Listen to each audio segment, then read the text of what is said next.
Nice. Okay, it did work. Um.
Hi, Etchi.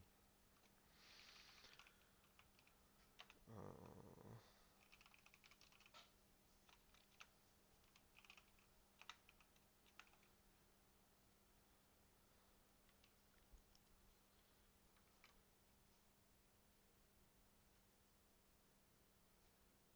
great. Okay.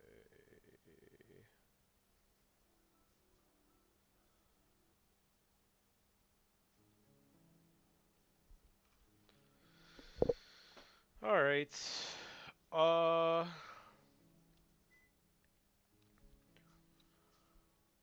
So we hit a bad matchup and cut. Like pretty bad, I think.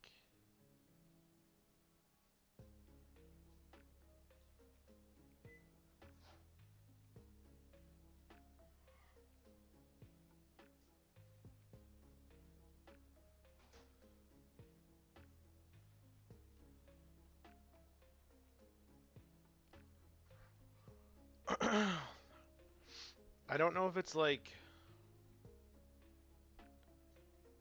Hi, Alex. Yeah, I don't know if it's like completely over. I've never played against the Crustle Manectric deck. Um,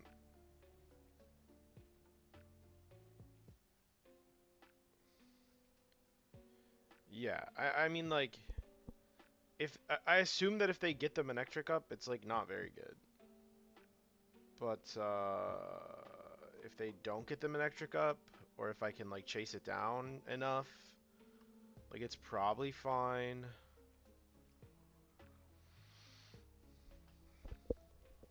So we'll see how it goes.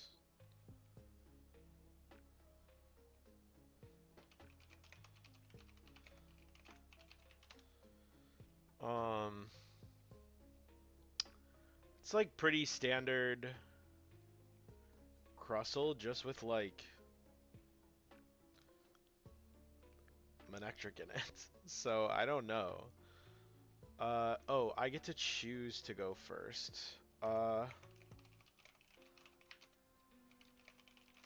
That's pretty good. Because I'm the higher seed, so I get to choose first, which I do think is actually like a pretty big deal. Now we just want him to not start Kangaskhan.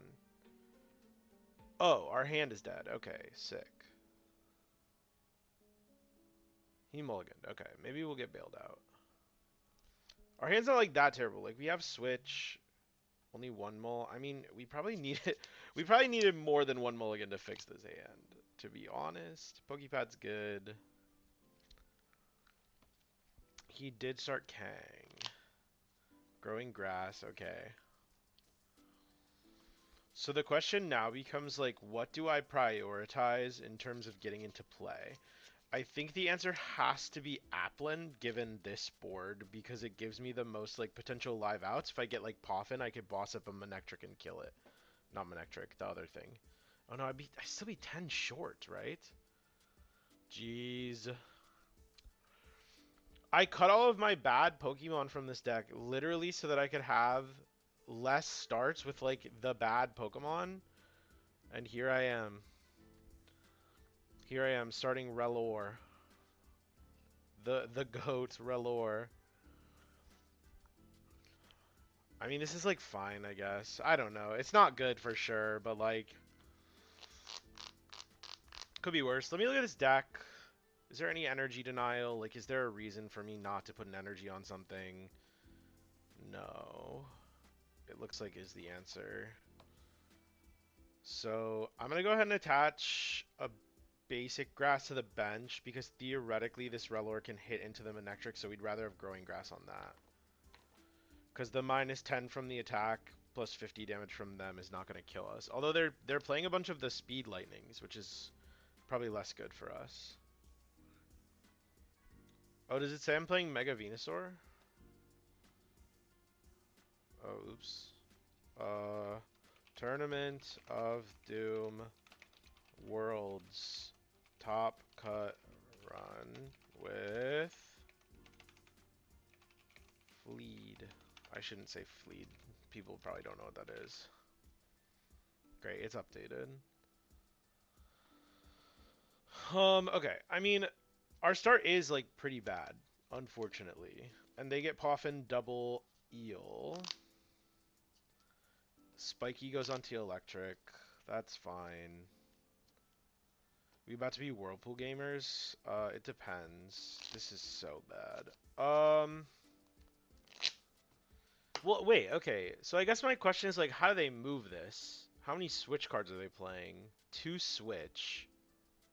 And it is double lightning that they need to attack with this. So that spiky energy doesn't actually do anything relevant, probably. So I can, like... If I want to, I can, like, boss this and try and deny... I mean, but then they just retreat. I'm down to 1 boss. It's probably not very good. Thank you for the follow, whoever just followed. Sorry, I'm... Like, is it literally better to just, like, slight intrusion here? Probably not, right? Just retreat, go Diplin. Swing for 20 damage? Can I get punished for that? I don't know. Don't know. Don't know. 20 big ones. Again, I think I want this Diplin in the active.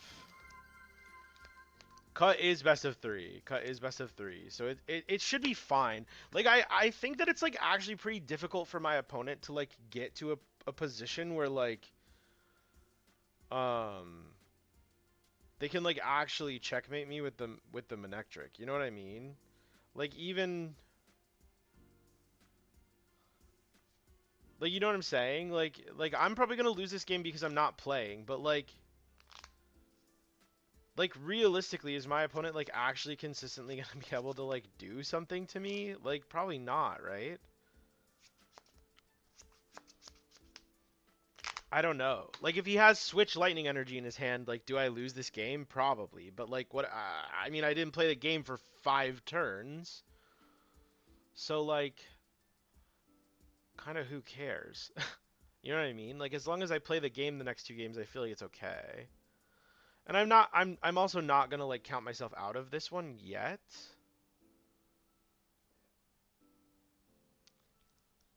It's better than Cornerstone right now, yeah. Okay, double Manectric comes down. He has the switch. Okay, that's not good. Because now I die.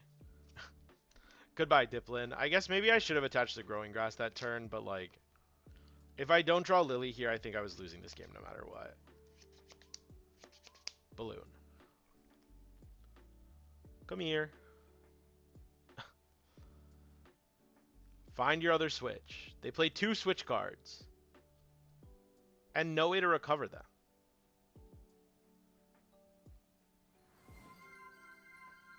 Thank you for the follow. Okay, I'm gonna lock in. I'm probably gonna stop reading those. Okay. Do I care about damaging myself? No. If they have their one other switch card, I mean, I guess they play like 4 petrol, right? So I'm hoping that their other switch is prized. Or that they don't have a petrol in their 10 card hand. Actually, how much retreat does this have? 1. Okay, yeah. So it was correct to boss the Kang. Okay, petrol, switch. Yeah, okay. I'll go first.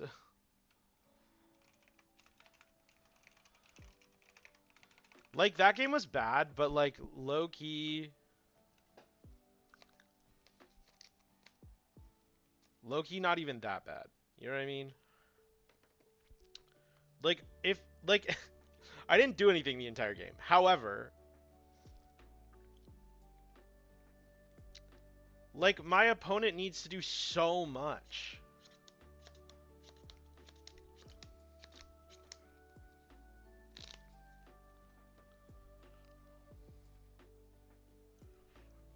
Like, they just need so much. And then I can, like...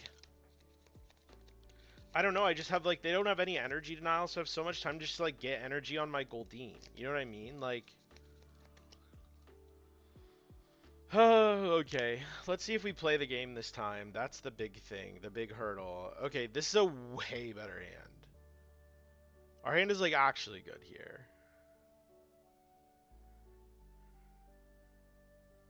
They do start Kang again. I don't care. Secret Box top deck.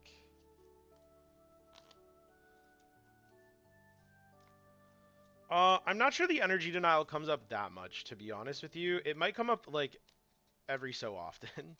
So I think I'm going Poffin for Applin. Can I just get double Grookey? Like, does it actually matter if I get Applin this turn? I only have 1. Dude, hello? I have 1 Applin. So if I want to kill the Kang next turn, I would have to get Applin. But, like, with this hand, am I killing the Kang next turn? Probably not. I can probably afford to just, like, take a turn off. I prized a boss. That's not very good. Am I really getting double Grookey? Is that my line? Surely not. I think with this hand, I don't think I can afford to get double Grookey. I don't. If I'm not going for a knockout next turn, I don't think there's a reason for me to prioritize a second Grookey here. I'm just gonna try and set up my board and, like, probably swing with, like, Seeking. I think that's the line here. Also, my opponent started with Raw Poffin last game. They play 2 of them, so maybe they won't do that this time. Maybe they'll have to, like, Petrol for Poffin, and I'd be okay with that. Like, I think that this game is still probably, like, I think this is still, like, a below average start for me, but, like, oh well. Like, it's probably fine, right? So they get out double electric. They do get the lightning energy down. Okay, so we are probably incentivized to, like, try and boss kill this, right? Which, like, I can do. I can. Like, I have the secret box, so nothing is stopping me from going boss kill this electric. The question is just, like, how much do I want to commit to do that? Actually, wait. Am I a card short with the box? I am, right? Because I don't have energy. I would need to get Thwacky and Seeking off of the item, which I can't do. Because I have to Thwacky for energy. Okay, well. I think maybe I just chill. I think maybe I just chill.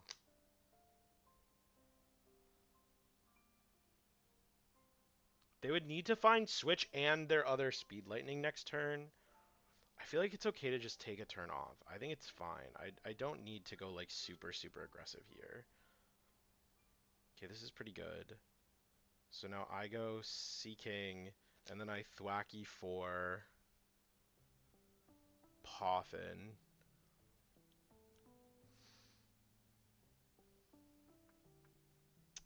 I don't have a stadium, which kind of sucks.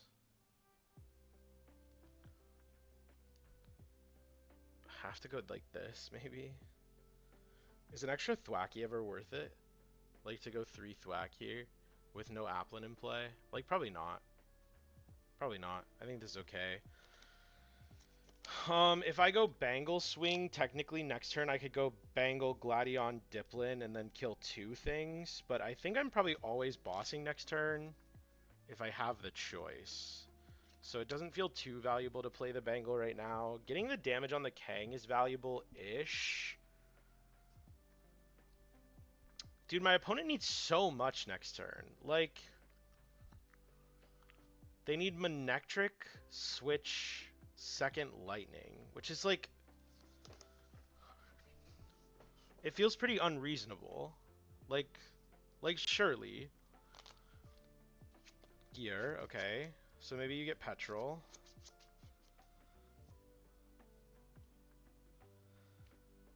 Sure. Okay, no second lightning is really good. Because now we can go boss kill the electric.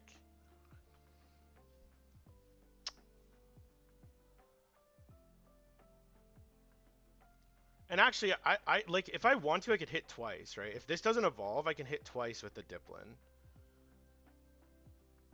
So I could create, like, really difficult spots for them. They don't play any Pokemon recovery. Yeah, okay. This is, like, pretty good for us now, I think. Because now we go...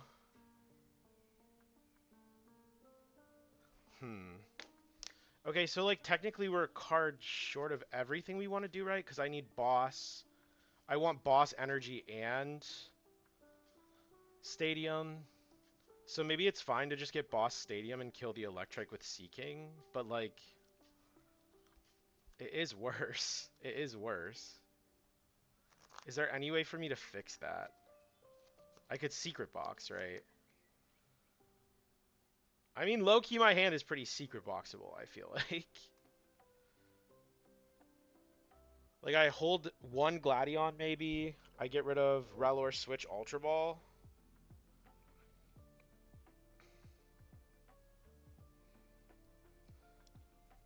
And then I can use the other Thwacky to get energy. And then I get extra damage onto the Kang, which is really good. If they push the Kang back up, I get extra damage onto the Kang. I think this is very Secret Boxable. I think that's fine.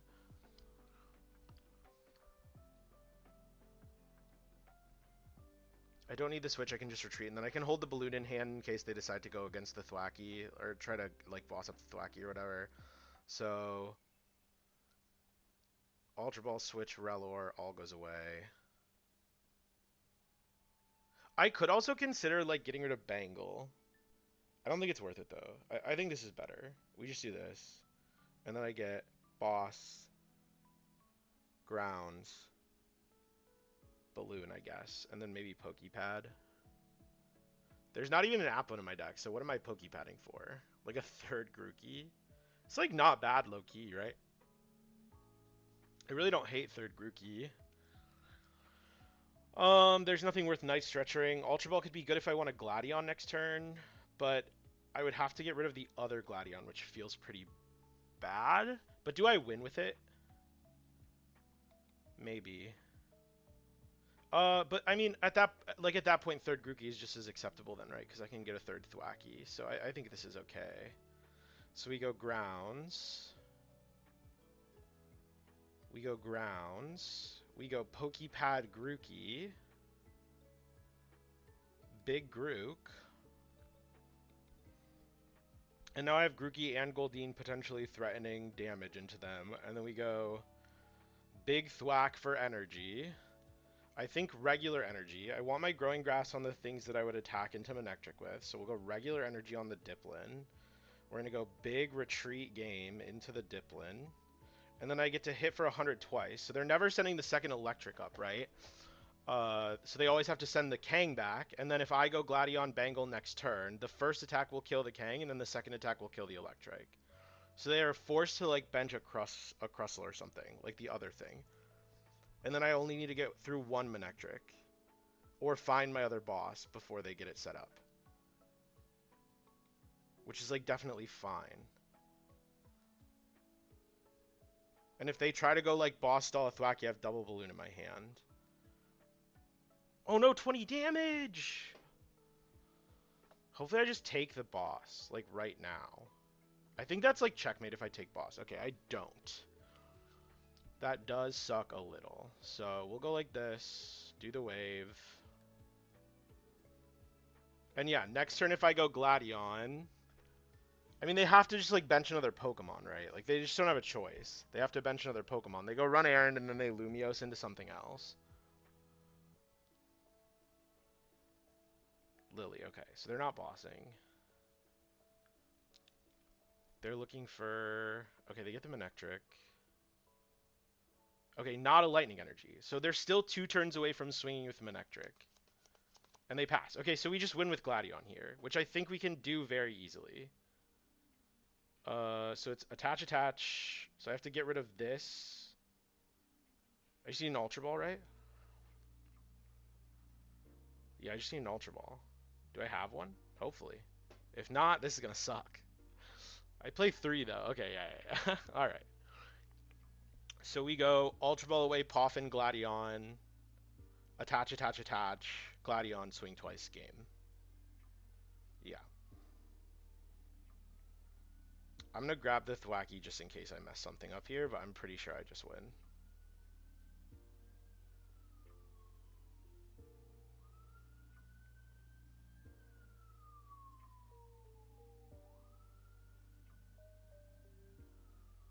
Gladion. And then the first attack is 210, and then kill. I wonder why they didn't use Lumiose City. I mean, they were probably losing anyway. Like, if I get the boss off the prize, they lose anyways. So I think that's okay. So it's lost, then win. First or second? First, okay. Yeah, I mean, to be expected, right? We really want them to start something other than Kangaskhan this game. That's like best case scenario. But like they're pretty likely to start Kang. Well, it's like slightly higher than 50%, I think.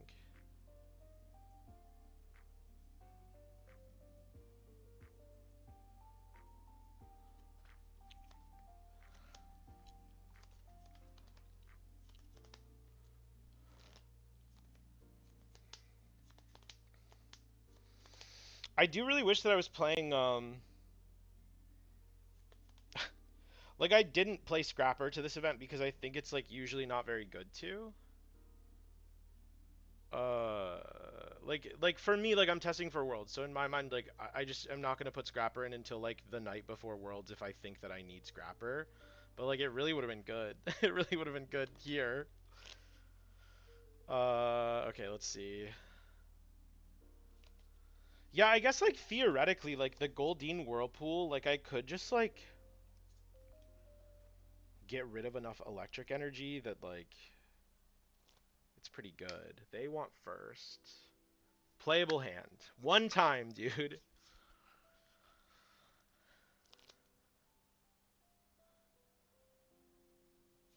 Oh, yeah, our hand is like really good actually, right? Surely they don't start Kang one game. Oh my god, they didn't. Okay, okay. All right, y'all, we have a chance. We have a chance. We have a chance. Okay.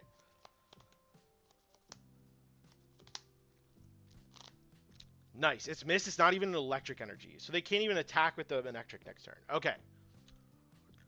Oh my god, that's such a good top deck. Holy crap. Okay, okay. How fucked are our prizes? Both boss are in the deck. All of our energy, all of our stadiums. We have one Goldeen? Yeah, we have one Goldeen, which is fine. We have enough Thwackies. We prize a Grookey, we prize a Goldeen. We prize a Gladion, which is okay. We prized one Pokepad, one Ultra Ball. I can't tell what else. I can't tell what else. But this is really good. I mean, this is like an insane start for us, right? So now, I don't even think that I like do anything else. I think I literally just sit here with this hand. Because if they try to go like boss, I have the switch. And then I can go evolve into Diplin, Pokepad for Thwack, Ultra Ball for second Thwack, use one Thwack for Lily. And then I have a second Thwack post Lily. For like energy or stadium or whatever. Like whatever pieces we miss, right? But what am I discarding off of the Ultra Ball? Bangle +1 probably, which is fine, because the other Bangles in deck we don't really care that much about the switch. Okay. Okay. Alright, we're in there.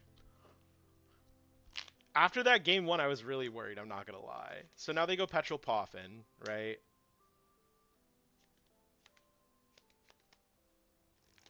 Or they do nothing. Lily, okay. No Poffin. One time no Poffin. Come on. Of course. Bruh. Do they get the energy? If they get the energy, do we think it's ever correct to just boss chase the energy? Like, probably, right?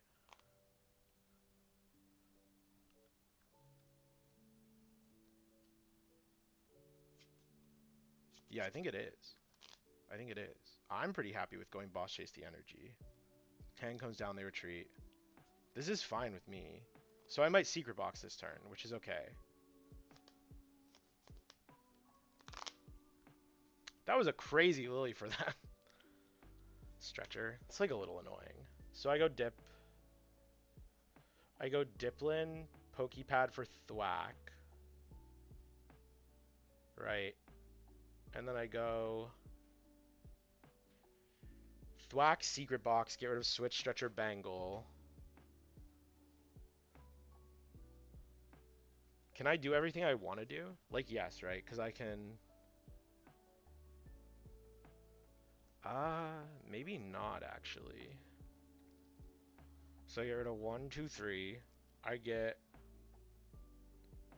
a supporter I can get rid of with Ultra Ball. Because I need one other thing, right? Because I need an energy, which is going to require another Thwacky. So we go... Is Secret Box in my deck? Oh, thank God. Dude, I didn't remember prize checking it. That scared me. Okay. So now we go Secret Box.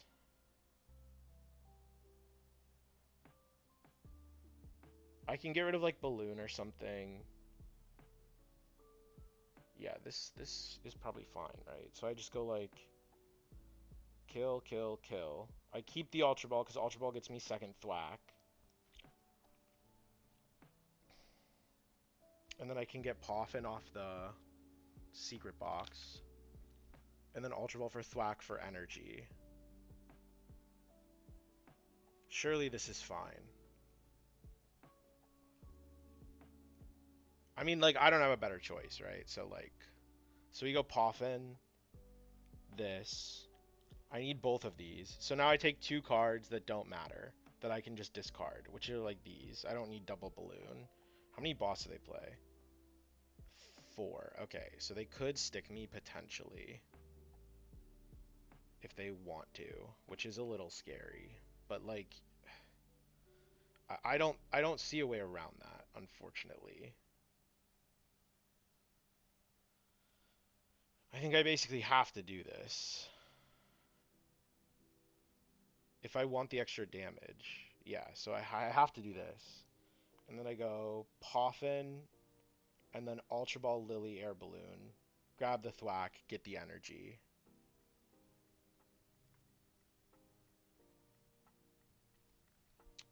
Yeah, that's fine. This is fine. Surely it's fine. So you go like this. And then we go...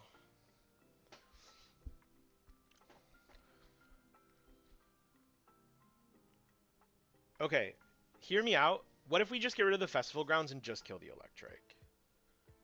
Like, is the 80 damage on this thing really that important? Like, surely not. And then I'm not just, like, hard bricking.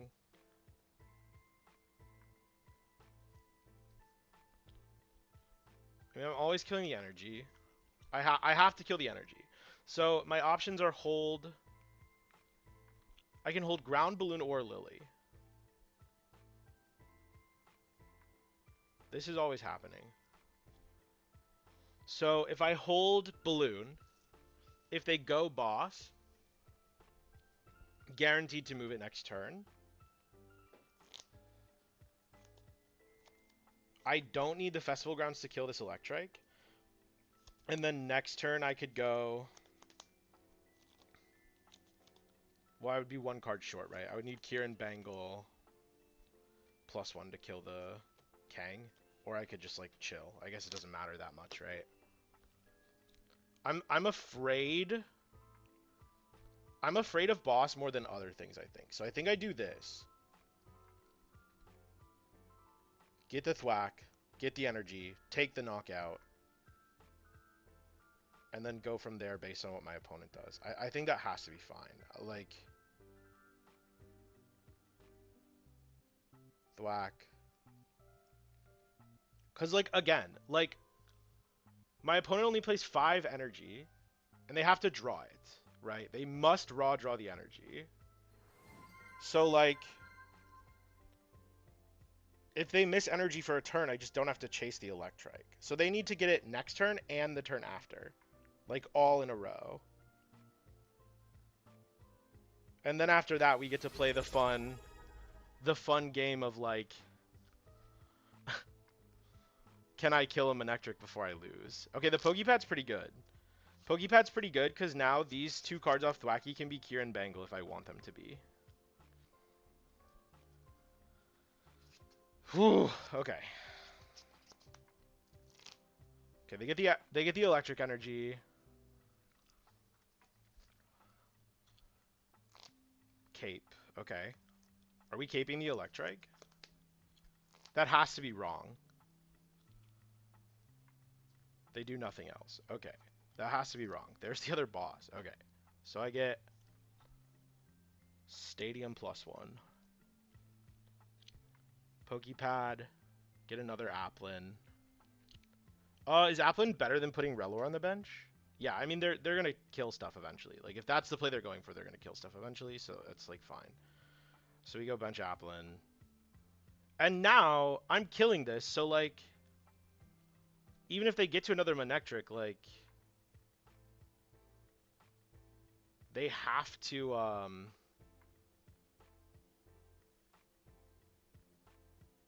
what's it called?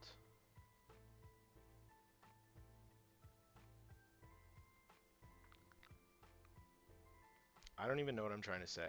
They have to play into, like, Gladion stuff, right? So I think my second card off Thwacky is an energy to attach to Goldeen. Surely. I am down for energy to Goldeen, because we still have, like, Whirlpool lines with, like, Gladion and stuff, which is pretty good. Is there something that's, like, more useful to me here? No, right? Like, I can just get Kieran Bangle off of the double Thwacky next turn if I want to kill the Kang. Which I probably am going to. So we just throw the energy onto Goldeen. And then I kill the Electrike. And now, next turn, I can always kill the Kang. Even if they get the lightning energy, I can always kill the Kang. And commit... Well, I only have 2 Thwackies. So I guess what I draw does, like, matter a little bit. Grookey, not very helpful. So we would like them to miss the lightning energy here. Like, that is ideal. Is for them to miss lightning. They're down 2. They play 5 total. They have 1 basic and 4 special. So they're down 2. Hilda gets them the lightning. So that's a little bit bad, but... So now the question is it worth it to kill the Kang, right? Or is it better to just, like... chill? I don't know. There's the grass energy. Okay.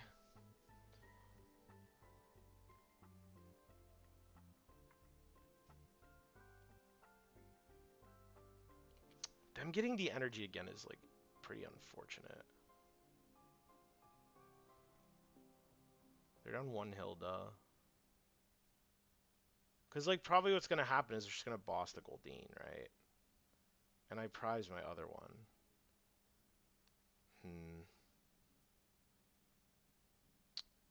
I mean, I have to kill the Kang. Like, there's no other play, right? I don't see another play, personally. But then my opponent has to get through literally 6 prize cards, which, like, it's not even that easy, right? He's down 2 speed lightning, and I can, like, force him to chase this a couple times, right? There's no way for him to increase his HP. Like, unless I'm, like greatly underestimating, like, this Manectric, which I could be, like, I don't know. I really wish I didn't put the second Applin down. I think this was a mistake. I mean, my other Goldie and my other Grookey were both prized, so I guess I didn't really have a choice, right? So I can just, like, throw an energy here. And then if they don't boss the Goldeen, I just go Whirlpool next turn and, like, bench Grookey or something.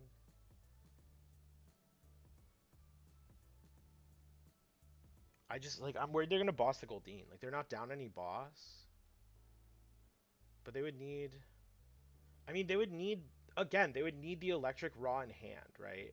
Because if they have to Hilda for the electric, they can't boss. So I'm just going to put the energy there. Because if they had the electric raw in hand, then why did they play the Hilda last turn? They wouldn't have, right? So, like... Yeah. So if they're not top decking the electric energy, they have to Hilda for it, and then they can't hit the Goldeen.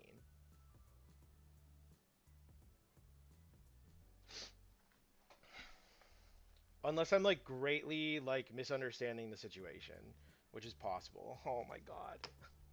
The second Goldeen is the last prize. That's so bad. That's so bad, dude.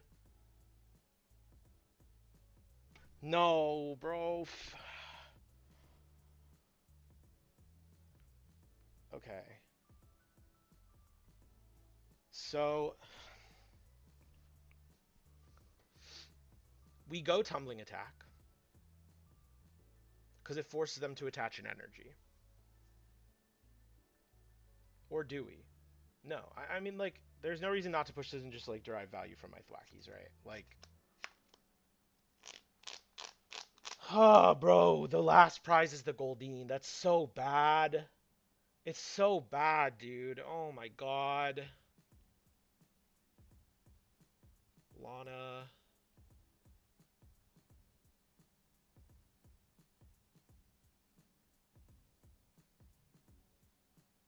How many stretcher am I down? 1 already? So I can, like, bench and commit, like, twice? So bad. Oh my god. It had to be the last one? Am I not just supposed to Tumbling Attack here and be like...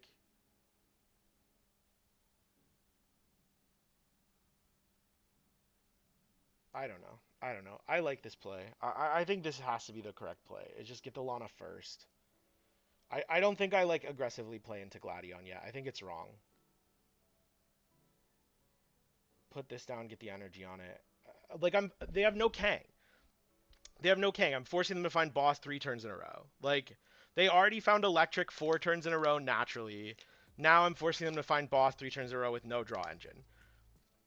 Right? Like, if you got it like that, you got it like that. Like, I feel like there's nothing that I can do that influences this in any other way, right? Bro, second Goldeen being the last prize is so bad. It's so bad. Jeez, dude. I feel like we actually do just win this game if the second Goldeen is not the last prize.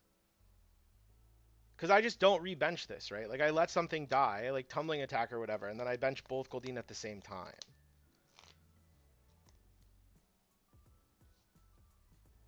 Yeah, of course. Right.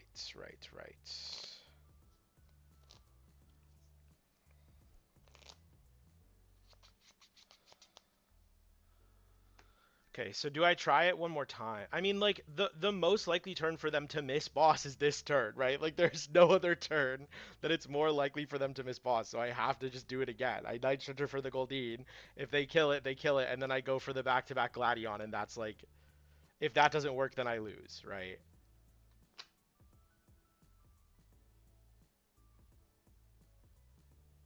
Yeah, yeah. I can't think of anything else. So we go Stretcher. We grab the Goldeen.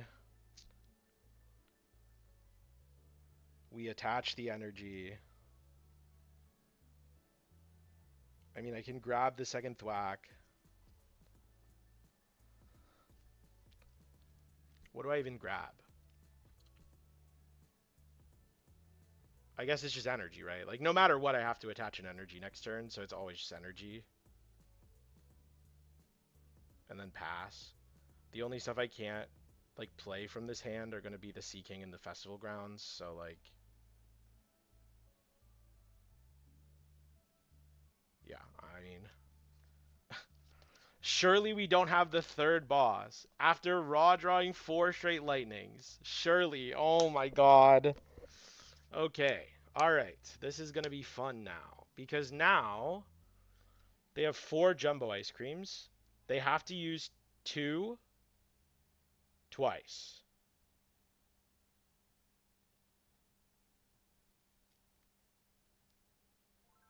Wait, can I go? Grookey lives, right? If I like swing with Grookey, if I go like growing grass swing with Grookey, that lives, right? Yeah, there's no spiky on this, so yeah, I can do that. Growing grass swing with Grookey. The 10 damage is actually relevant too, so I could go like... I mean, they're down 0 jumbos. They're down 1 petrol.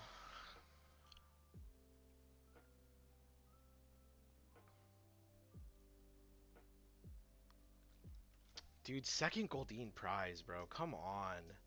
And I had to throw away a stretcher early, like... So I have to get growing grass. Boom Boom Groove, get growing grass. I think we do actually just play Lily here. Um,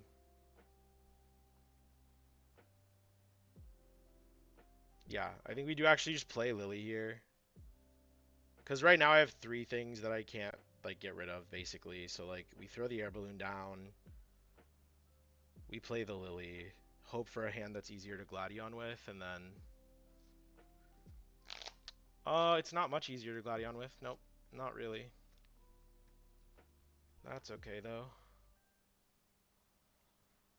Because we're just going to Smash Kick here.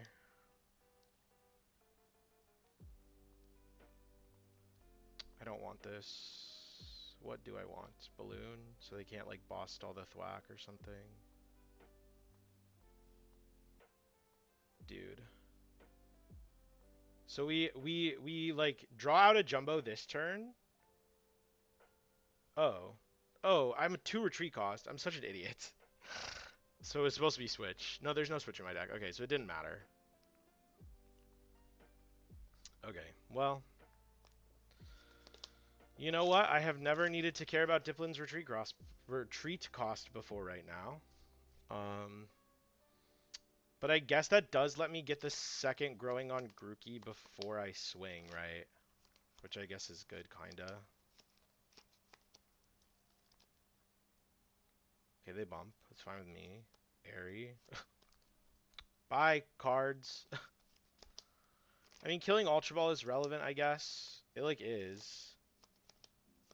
But, like, I'm not attacking next turn anyway, so I can just, like, Lily. It doesn't really matter.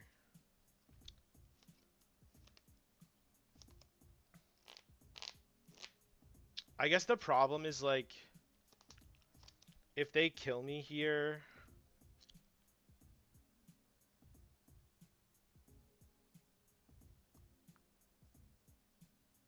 Just play the Lily. It doesn't... It, like, actually does not matter. So this is 1, 2. This is playable, and I don't care about that. So right now I have 2 unplayable cards in the hand. I can get this. So if they kill me, as long as I draw a playable card, it's, like, fine, right? I want to bump this because I don't want to give them draw. Like, insta, I want to bump this.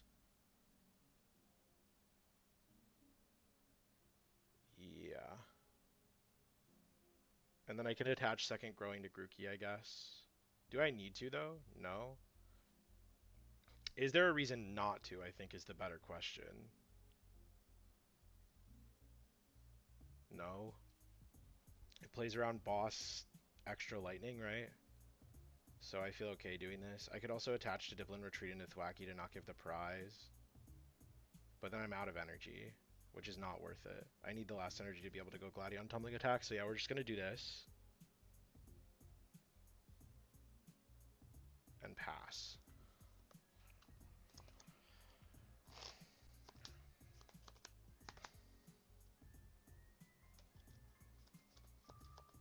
Yeah, so this goes down.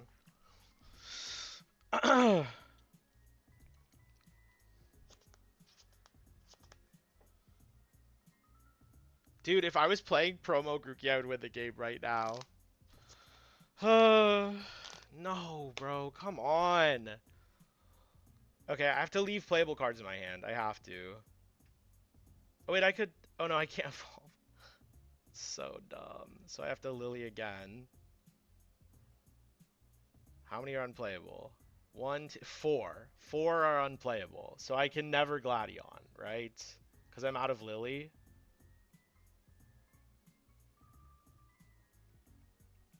I think I just lose. I think I just lose. Dude. The Goldeen being the last prize is so dumb. It's so dumb.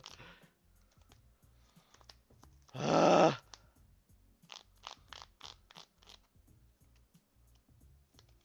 I just like what is my win con? Like I have no win con. I can't do anything. Flashing barrier. Okay. Sure. Can I do anything? Can I? I don't even like Poffin, I guess. Like I have Relor, I have Balloon, so I could retreat one. I have one Ultra Ball, it's not enough though. Like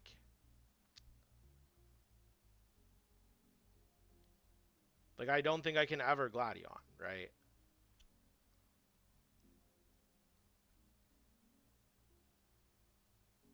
It's not easy to do anyway. I'm just gonna go into Thwacky for right now. Cause I guess okay, so technically I could go. So like I should have benched the Relor, right? No, okay, yeah, I should have benched the Relor because now I could evolve Thwacky, evolve Rabska, Ultra Ball, Thwacky. Yeah, now I mean the game is over, dude. I don't know.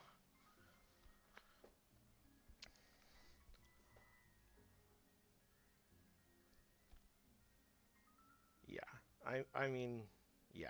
There's nothing. There's nothing to do. I don't think. It was playable too. I mean, like, so much had to go wrong in this game, I feel like, for me to lose here. I don't know, bro. I don't know.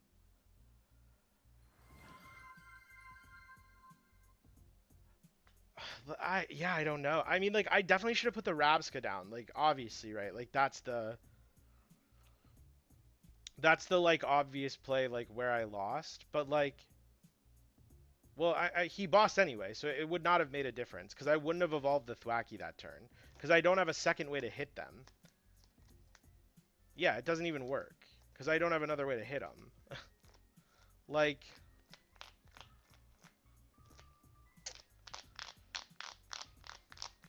what could I have done? I'm trying to think if there's like anything that I could have done here to fix this. Cause like,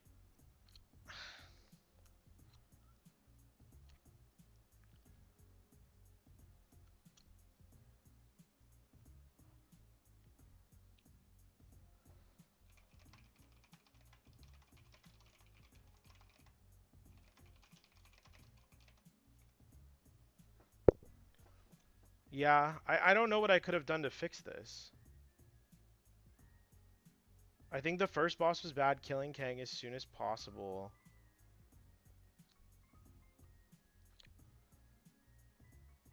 I think that cannot be true.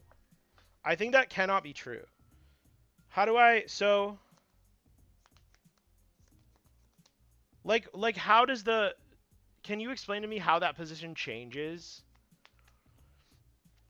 Like, let's say I don't boss the Electrike at the beginning there, and I just go, like, turn to, like, Kieran Bangle, kill Kang. Because I killed the, I went kill Electrike.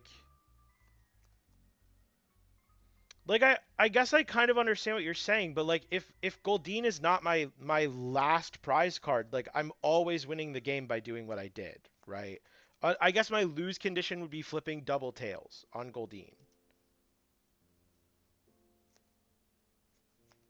You could go Gladion Kang and KO bench on the next turn. How? I go Gladion kill Kang. Well, no, dude, I have to play. There was a boss in my hand, so I would have to get rid of the boss, right? Like nothing changes. I have to remove the boss's orders from my hand. You know what I mean? Like if I didn't start boss, then like maybe. But because I start boss, like I either have to play Lily that turn, which is like terrible, because it gives him an extra turn, right? Like if he, so like let's say I Lily that turn, if he just goes like evolve into Manectric, attach to Manectric, switch, I can't go Gladion kill Kang, and then I lose the game like on the spot. I think the only reason that I lost there with the line that I took is because the Goldeen is the last prize, right? Because if it's not Goldeen, I just let him kill something because he has to attack every turn. If he doesn't attack every turn, if he doesn't attack every single turn, then I just kill him with Diplin. So I just shove an Applin, right? And then the second he kills that, I go bench double Goldeen, and then he goes boss kill the energy, boss kill the energy. I go Lana bench, he goes boss kill the energy, and then I'm guaranteed the last Goldeen. So like, you know what I mean? Like, I think that the line that I went for has to be correct with the hand that I have. Because if I take a turn off and he goes switch Manectric that turn with Kang in the active, I'm like guaranteed to lose, right?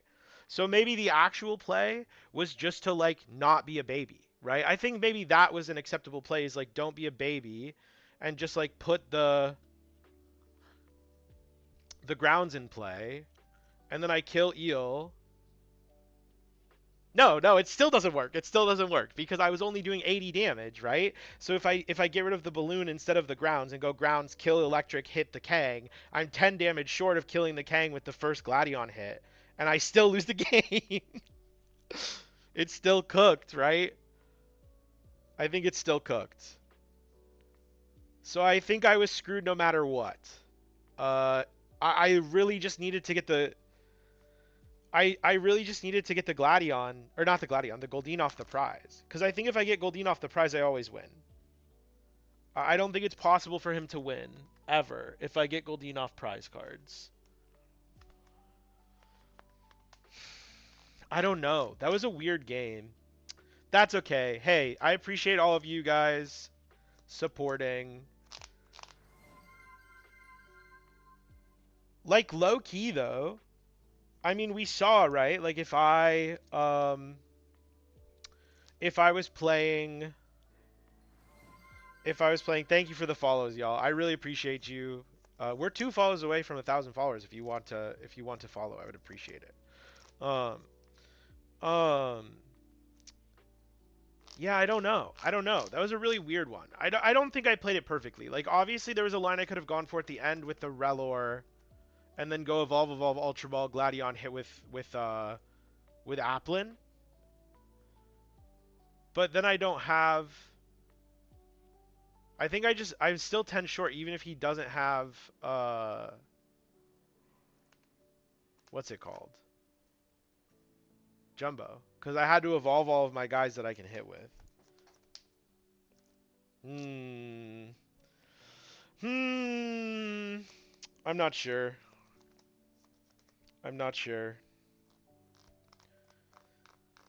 I don't know, dude. That it feels like such a it's just like such a dumb way to lose. Like hard brick game 1 into like last prize Goldeen. I don't know. Whatever. What can you do? I think this list is perfect for what it's worth. I really do think that I think my deck is the optimal 59 cards. Uh so like I don't know. Yeah, I think I agree that Manectric is Cope also. Carter. Are you it is Carter, right? Oh yeah, Cheesecake Clash. Clash is it's definitely Carter. There's another cheesecake person on Twitter. I was making sure it's you. But yeah, I agree that Manectric is Cope because like why would you not just play like handheld fan, you know? I mean, I guess maybe fan on Kang like probably does not win the matchup because they could just like put a second energy on and then you still lose. So maybe handheld fan's not good. Maybe you just have to accept that Crustle's an auto loss. I don't know. Third balloon. There's an automatic cut for Scrapper already built into the deck. We cut third balloon. I literally, like I was saying, like I'm not sure I'm gonna play Festival Lead to Worlds. But like my 60 is locked in. Like there's no changes. If I decide that I want Scrapper, I'm cutting balloon for Scrapper. I was coping for a little bit that like 3 festival grounds is like fine. Like my initial list, the one that I won the first Doom that I played with this was 3 festival grounds. And for a while I was like, no, 3 is fine, 3 is fine, 3 is fine. And then I put a fourth in the deck just to like test it, and it's so good. I don't wanna cut it again. Like any game that you prize a festival grounds when you only play 3, you're like, oh my god, if I don't take my festival grounds, I'm gonna lose. Uh, so you know, that's how it be. Do you think Flutter and Zoro is cope? It depends if you think that it depends if you think that Festival Lead is gonna play Scrapper. Because if they are, then yeah, you have. Because the only way Flutter works is if you play Hero's Cape. And if you're not, because if you're not playing Hero's Cape, they just kill the Flutter, right? You're just dead. They don't care about their ability. They just kill you. And if you are playing Cape and they go Scrapper, you lose, right? And they have so many outs in their deck too, because like you red card them and then you have Flutter. But if they draw Scrapper or Boss, they just like Boss and then they thwacky for Scrapper and then kill the thing, and then like again it just doesn't matter, right? There's no value in the thing. So I don't think that's the way. Like if your goal is to be Festival Lead, I don't think that's the way. Personally,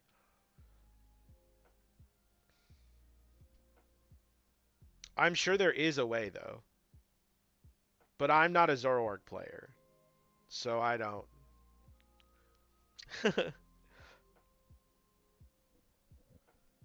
Does Purloin just like grab a card? I don't actually know what the Purloin attack does. I just know that it sets stuff up. I top decked Lightning too. Also had last boss though. Oh, okay. Well, my opponent like doesn't understand, but that's okay. It like doesn't matter. Like, uh-oh. Well, yeah, let me read this card. I don't know what it does. Tournaments. I'm sure there's like some Zoroark in Top Cut, right? Does this guy have Purloin? No. One of them was playing this guy had Purloin. Let me read this. Oh, there's a different Purloin. Uh, let me read it. Purloin.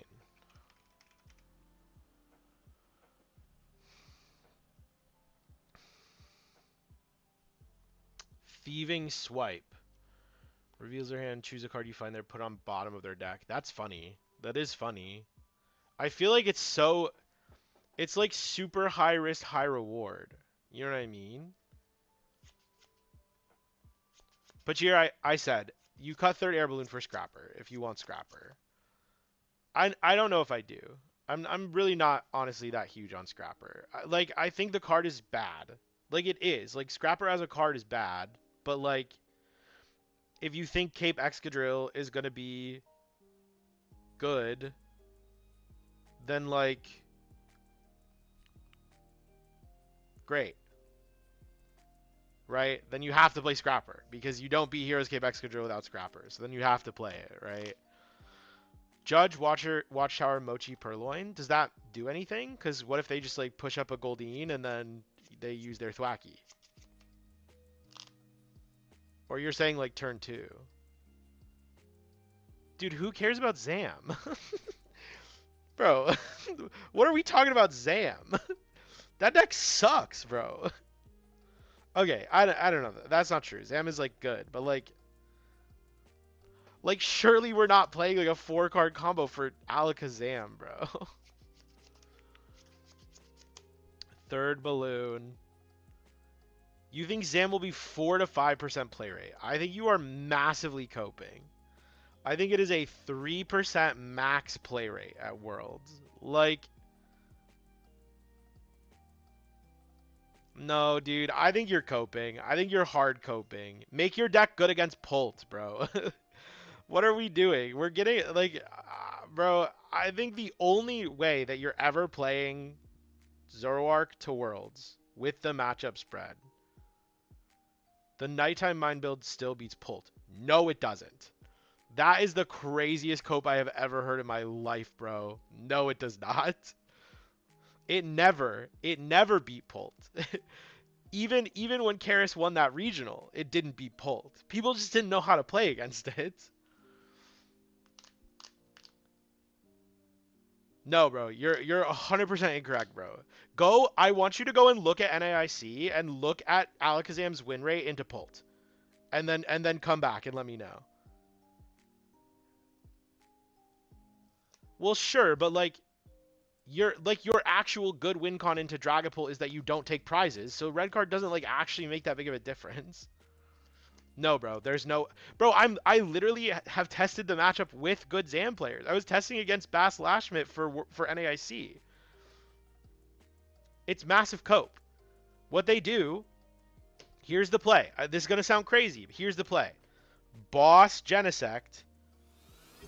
Thank you for the prime, Ivan. You boss Genesect, you hammer the energy, and you win the game on the spot. The game ends. GG, good game. It's over.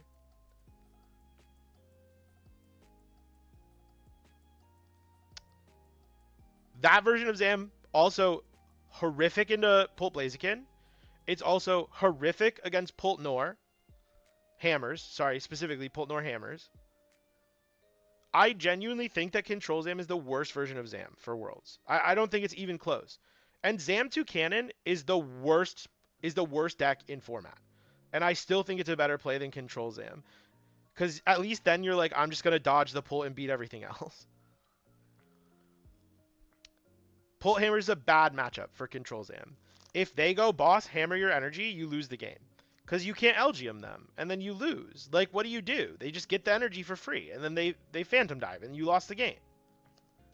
Because they can kill the LGM on the bench. So then it's dead. And, like, what? It's just over, bro. And then Blaziken can just, like, Ultra Ball their energies away, and then attach them, and then they still win. This is, like, some crazy cope, bro. And they're all playing Risky Ruins now, too, so they can even, like, kill your Kadabras on the bench if they want to. This is the craziest cope I've ever heard, bro. You're like, massive, massive, massive coping. Like, you're saying good Zam's farm. Like, you're incorrect. Like, you're better off just playing, like, the quad battle cage list and hoping that your opponent misses the stadium. Like, no shot, bro.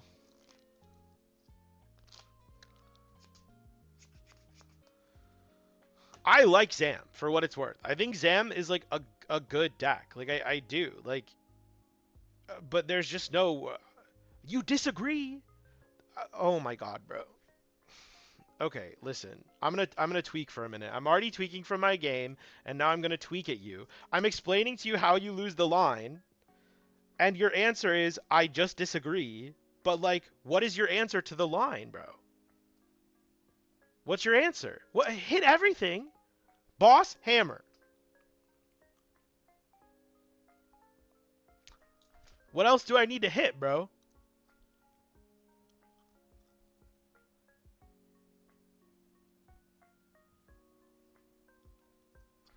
Nothing. The answer is nothing. This is like the biggest cope I've ever seen in my life. 50-50 on the hammer, hit the stadium, don't let me boss your guys before they get up. What do you mean boss your guys before they get up? Like you're taking prizes? Then you just lose to Rosa. I don't think you understand how Zam works, brother. I don't think you know how this deck functions, bro. You're not supposed to take prizes. It's for Dragapult. 20 damage per card in hand, bro.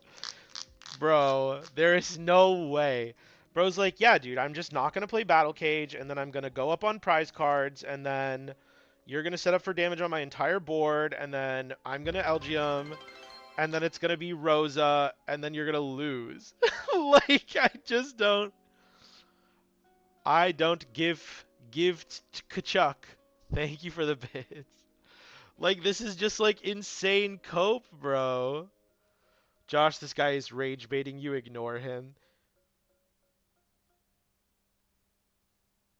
So sorry. I was not looking at the I was not looking at the YouTube chat. Do you want to know what is cope? Terrorbox. Bro, I don't think you're allowed to say anything that's cope. I don't think you're allowed to say anything is cope ever again, actually. I don't think I feel like you're 0 for 1 in a very big way on your opinions today. So, in what format? The format that I made like $7,000 playing Terrorbox? LAIC? I mean, it lost to Gardevoir.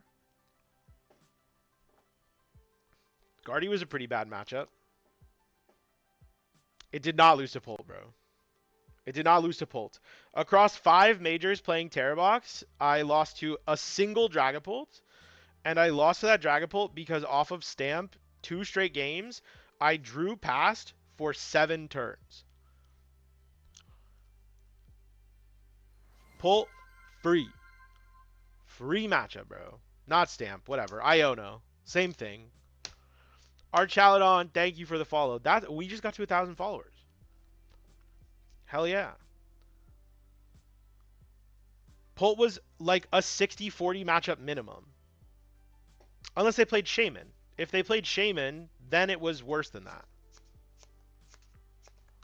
Pretty sure that's how Iono works, though. Well, yeah, but normally I get to, like, have a board with stuff that draws me cards before the like, late game Iono. Like, that's how the matchup goes. It's like you pre-bench stuff so that you can draw cards. That matchup was, like, very, very good. Bro, your opinions have to be some of the worst I've ever seen, Xavier. I'm not going to lie to you. Maybe YouTube chat is right. You are rage baiting me. Like, I'm not gonna sit here and tell you Terrorbox is like an S tier deck. It was not. It was not. It was like surely like B tier. My thing is, you always had to use your Noctows to grab Crispins and Crystal. You had very few hoots that you could get them board wet. Dude, I think you just don't know how to play Terrorbox. I feel like you're saying all of this stuff and you just actually don't know how the decks work. I'm getting rage baited, bro. You're rage baiting me so hard.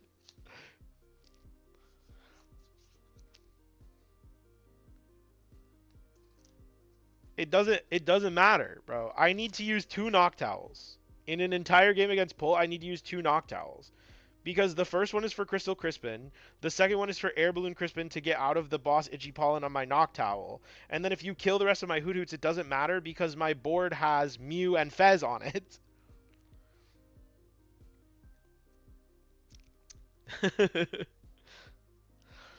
Bruh. You're qualified for Worlds, right? I know you're a good player. I don't remember if you like actually like went to events this year. Bless you. Really? Huh, bro. Maybe if you played Terrorbox. Maybe if you played Terrorbox, bro. Maybe you would have qualled, bro. I didn't go to events. That's fair.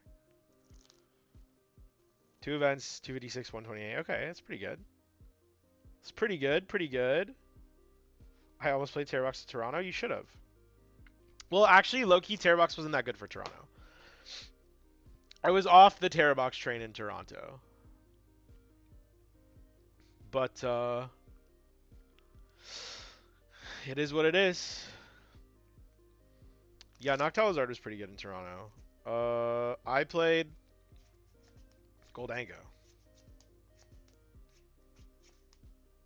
Thank you, Pac. Yeah, so my girlfriend and I literally built this right before Top Cut, cause I dodged ASIM, so we built this thing right before Top Cut.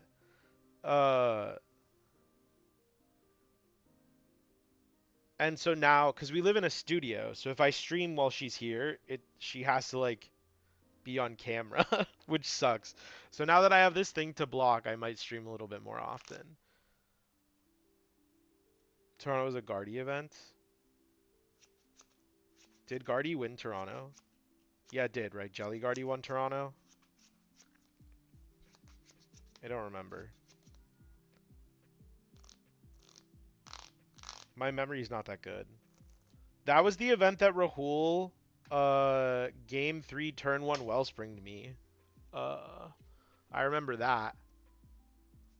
Oh, yeah, yeah, yeah. Guardy Raging Bolt finals. Yeah, yeah, yeah, yeah, yeah. I do remember that. I do remember that. That format was so good, dude. Oh, dude, I miss. This format sucks so bad. This is like one of the worst formats I've ever played in my. Well, I mean, like this format itself is like whatever. Yeah, Giovanni. Yeah, yeah, yeah, yeah, yeah. I do remember this. Ascended format was better. I mean, sure, but like that format was like S tier, and Ascended format is like a top 3 format of all time.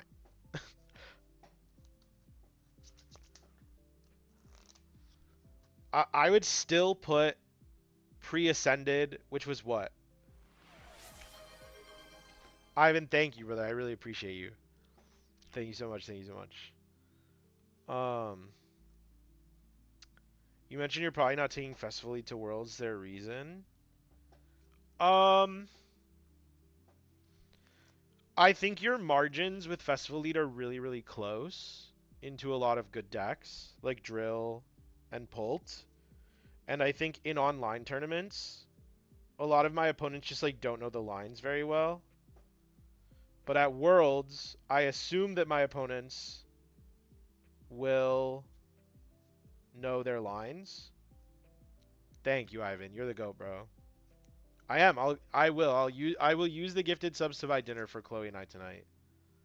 Thank you, thank you, thank you. Yeah, I just think your margins are really thin against a lot of the really good decks. Um, and so like, if that's true, and the deck has like some problems with consistency, and decks can play like cards to hard counter Fleed.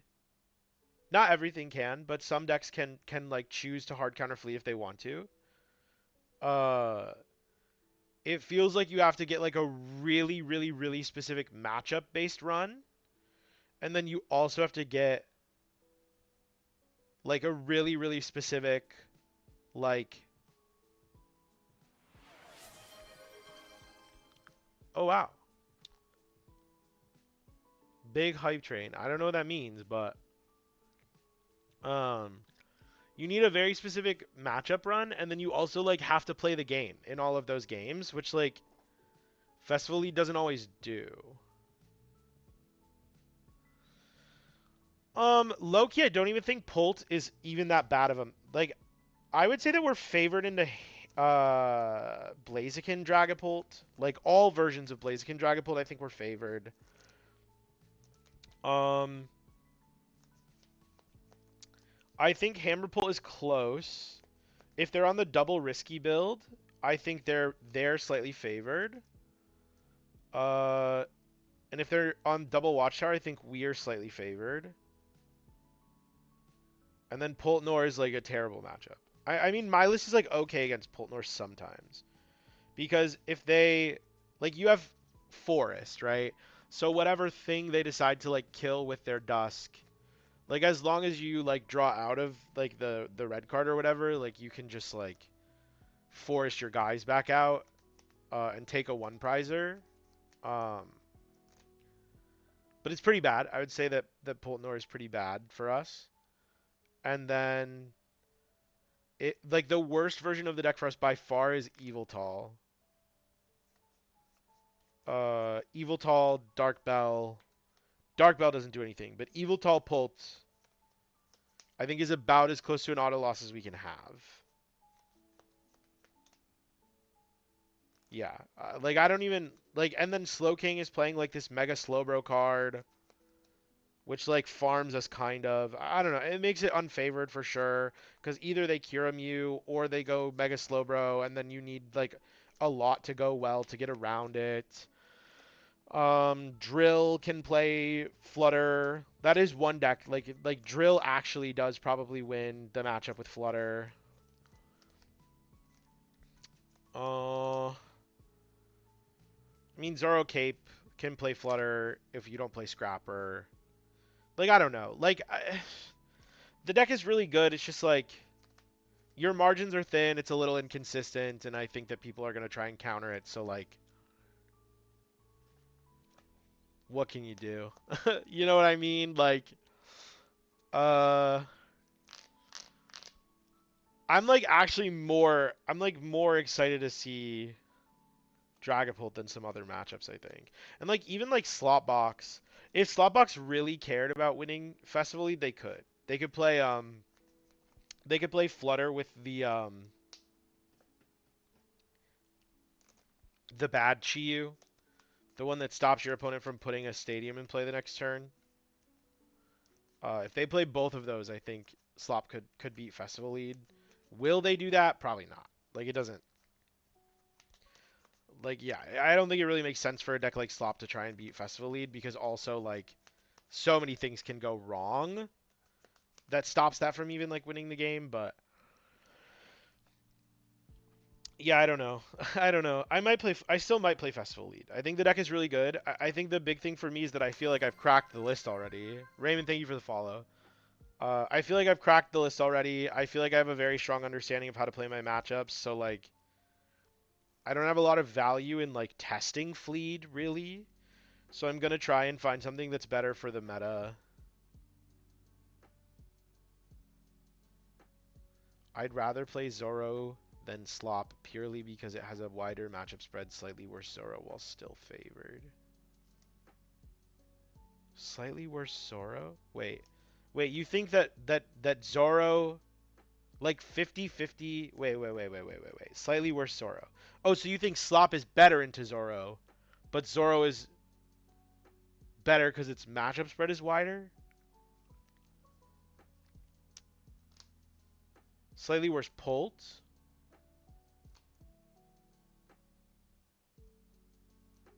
I agree. I agree with that. I think that Zoro has a slightly worse Pult than Slop.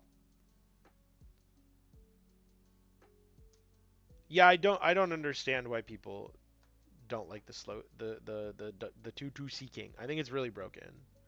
What do you think about Slotbox and Raging Bull? Okay, wait, I'm looking at YouTube chat now. I'm a Festival League player and I played my first matchup against Manectric. It's so bad. No, it's not. The matchup is like completely fine, dude. I don't know. Like, oh, like regular Manectric? Like Mega Manectric? Like the real Manectric deck, not like Crustle Manectric? That matchup might be bad. I don't know. I haven't played against it, but it sounds like it would be harder than like Crustle Manectric is. I think Slop is an acceptable play. I don't think it's like a very good deck, but it's an acceptable play that like I think the thing about like Worlds is like if you're playing anything other than Pult, like you are like accepting that you're trying to get lucky in some way, right? Like that is Worlds in a nutshell. Is like you play Pult or your deck has like inherently glaring issues that you're hoping don't come up during your Worlds run. Like those are the only options. Cuz no other deck is like even close to the level of Pult. So like Pult has bad matchups, but your deck is good. Like you have a good deck.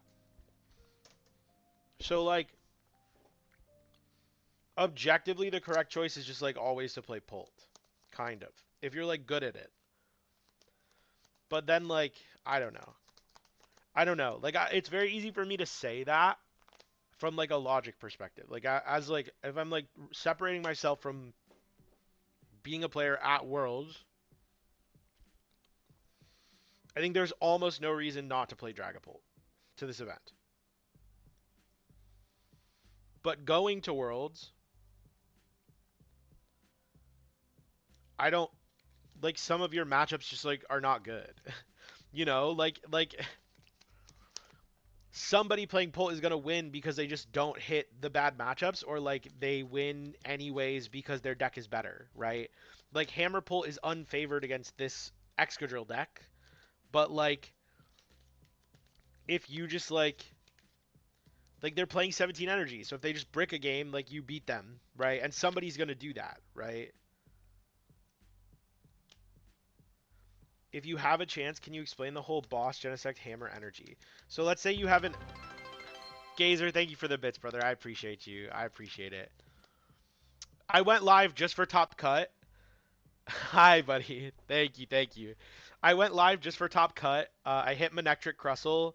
Game one, I full bricked, won game two. Game three, lost because my last prize was my second Goldeen. Otherwise, I could have checkmated the board. So now we're talking about Worlds. Uh, if you have a chance, yeah. So the reason why it is bad for Zam is I'll like here. I'm gonna show you guys. Let me see if I can do like a PvP tabletop, and I'll show you. Um, you guys are gonna get like kind of a vague taste of what coaching with me looks like, because this is what I'm gonna do.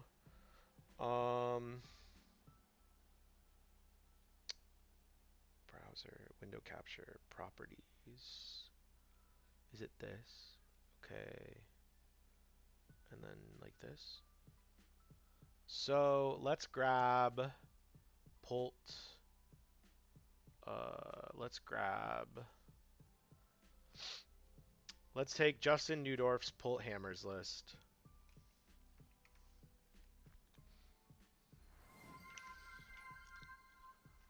And then let's grab.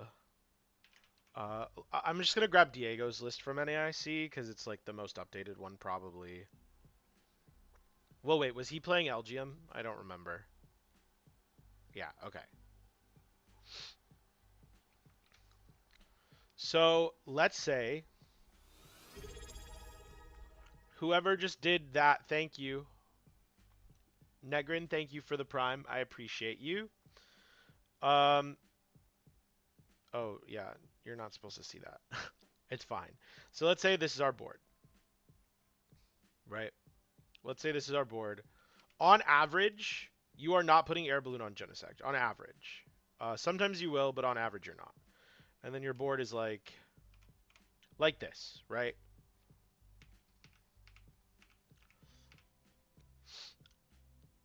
And then, you know, you probably have, like, some of these are definitely evolved, right? Like, that's not the important part either. But, like, let's say it's like this, right? Your board is something to the effect of what is shown here. Or if you have Fez in play or Dedenne in play or whatever. And let's, like, if there's Air Balloon on Genesect, but you have anything else that, like, can't move without an energy attachment, like, it's the same thing. So let's say that I go as Pult, boss, Genesect. And I have a Bolt in my active. And let's say there is... So I would have had 2 energy, and there's a Nighttime Mine in play, and you would have moved one of those energy to something on my board. Pult knows that they're not supposed to use Badoo in this matchup. I assume that people know that now, right? I think that old versions of this deck, or like when Karis won that regional, people did not know you're not supposed to put Badoo in play, right? Because they didn't know what she was doing. They didn't know what she was playing. And usually, like, you could just win 1-0 if you made that play. So let's say this is the board state.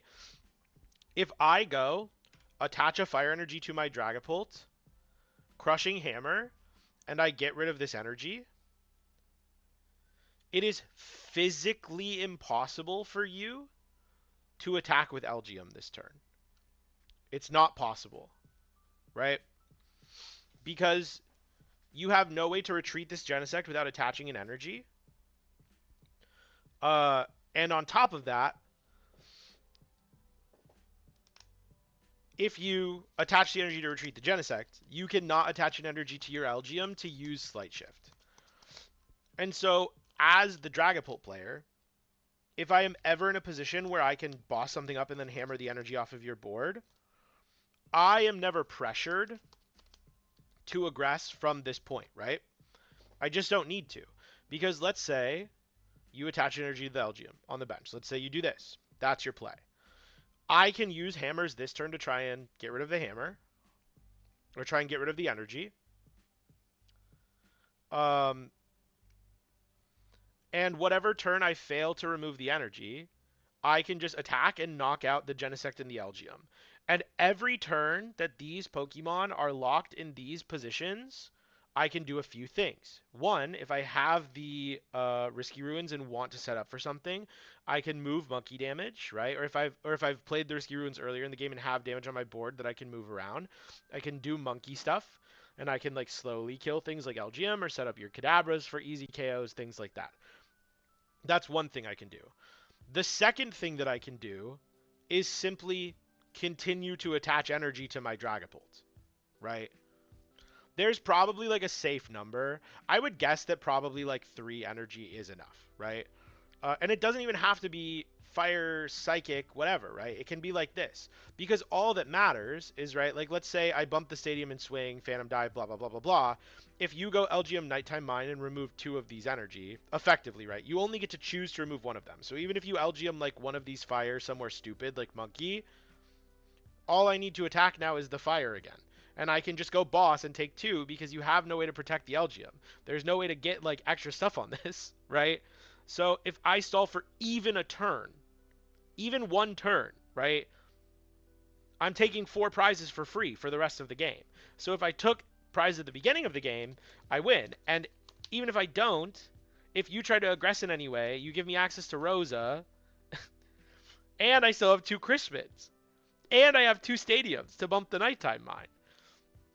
So, like, it's just cooked. And if you don't put Genesect down, like, you just lose the game. Like, you can't play the game without Genesect. So, I don't know, bro. Like, this matchup is, like unlosable. It's not unlosable, right? Like, you can have slow starts where they, like, aggress you out of the game. You can mismanage, too, right? Or your opponent can turbo sack you and find their single copy of Air Balloon and put it on Genesect. But, like, it's also not that bad to just Jet Headbutt kill the Elgium. Like, it really isn't. It really isn't. So... And then what you can do is, like, you Jet Headbutt the Elgium or you Phantom Dive the Elgium, you put 6 on the Genesect, and then you can kill the Genesect with the next Phantom Dive, and then their Air Balloon is gone, and you can still make this play if they recover the Genesect. Otherwise, you go Stamp, and then they lose the game because they can't kill the Pult. So, like, it's basically, like if the Pult player plays the game and knows what they're doing, doesn't go Badoo, like, plays around their hammers well, or whatever, there's, like, not a real win condition.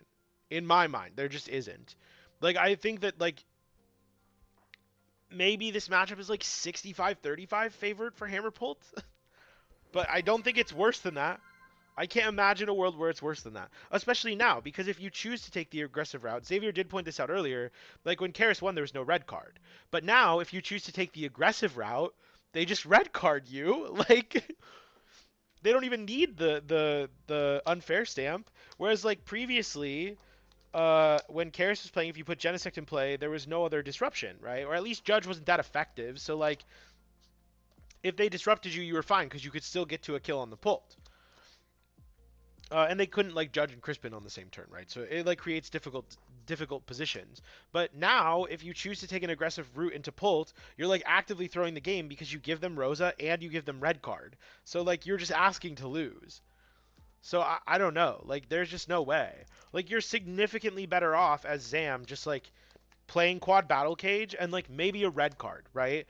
You could play like quad battle cage, force them through the stadium war, and then after they bump the first battle cage, then you can go like red card, battle cage, and it's like, okay, find your bump or lose, right? Like maybe that is an acceptable way to play the deck, but I don't know, man. I like still probably pretty tough unless you like. I know Bass and Karis played like Airy in their deck to NAIC. Like you could maybe play Airy and try and like get the red card somehow, but like I don't know, man. Because then if you're not playing this version of the deck, they do just get to go Badu, right? Which you don't necessarily mind, right? Like you don't care like that much. You can just like Kadabra kill it with your Genesect in play and it's fine. But like I don't know. Like this Zam deck is like it's like turbo coping into Pult, man. Like I don't know. Like it's turbo cope. Big cope. But yeah, what I was saying before is like, let's say they put the air balloon on the Genesect, like you just boss the Genesect and kill it. They still have to recover the Genesect, and then like, then you just boss hammer. It is still the same. Like maybe you could get double energy on the Elgium, but then they just jet headbutt the Elgium, and then you can only get one energy on the Elgium. Like it's just like you're never winning the game. Like if you go aggressive, you're never winning the game fast enough, and if you don't go aggressive, they have infinite time to like set up their best plays, right? So it just like doesn't win. It doesn't win.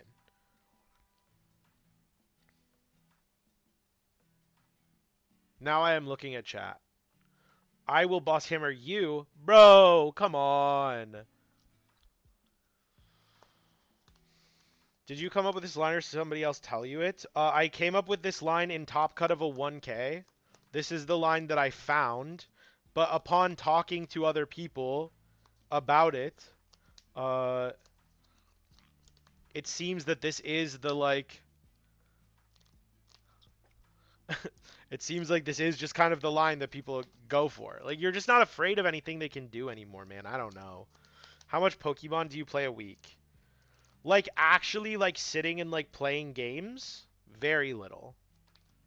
Very little. I hate live. I don't like playing on live. So I don't play very much. But I am a full-time coach. So like my entire life I sit there like my whole life is me sitting thinking about the game constantly. So cuz I coach like 7 hours a day. So, you know, one person comes up with the lines, or you guys are just built to know this stuff. I mean, like,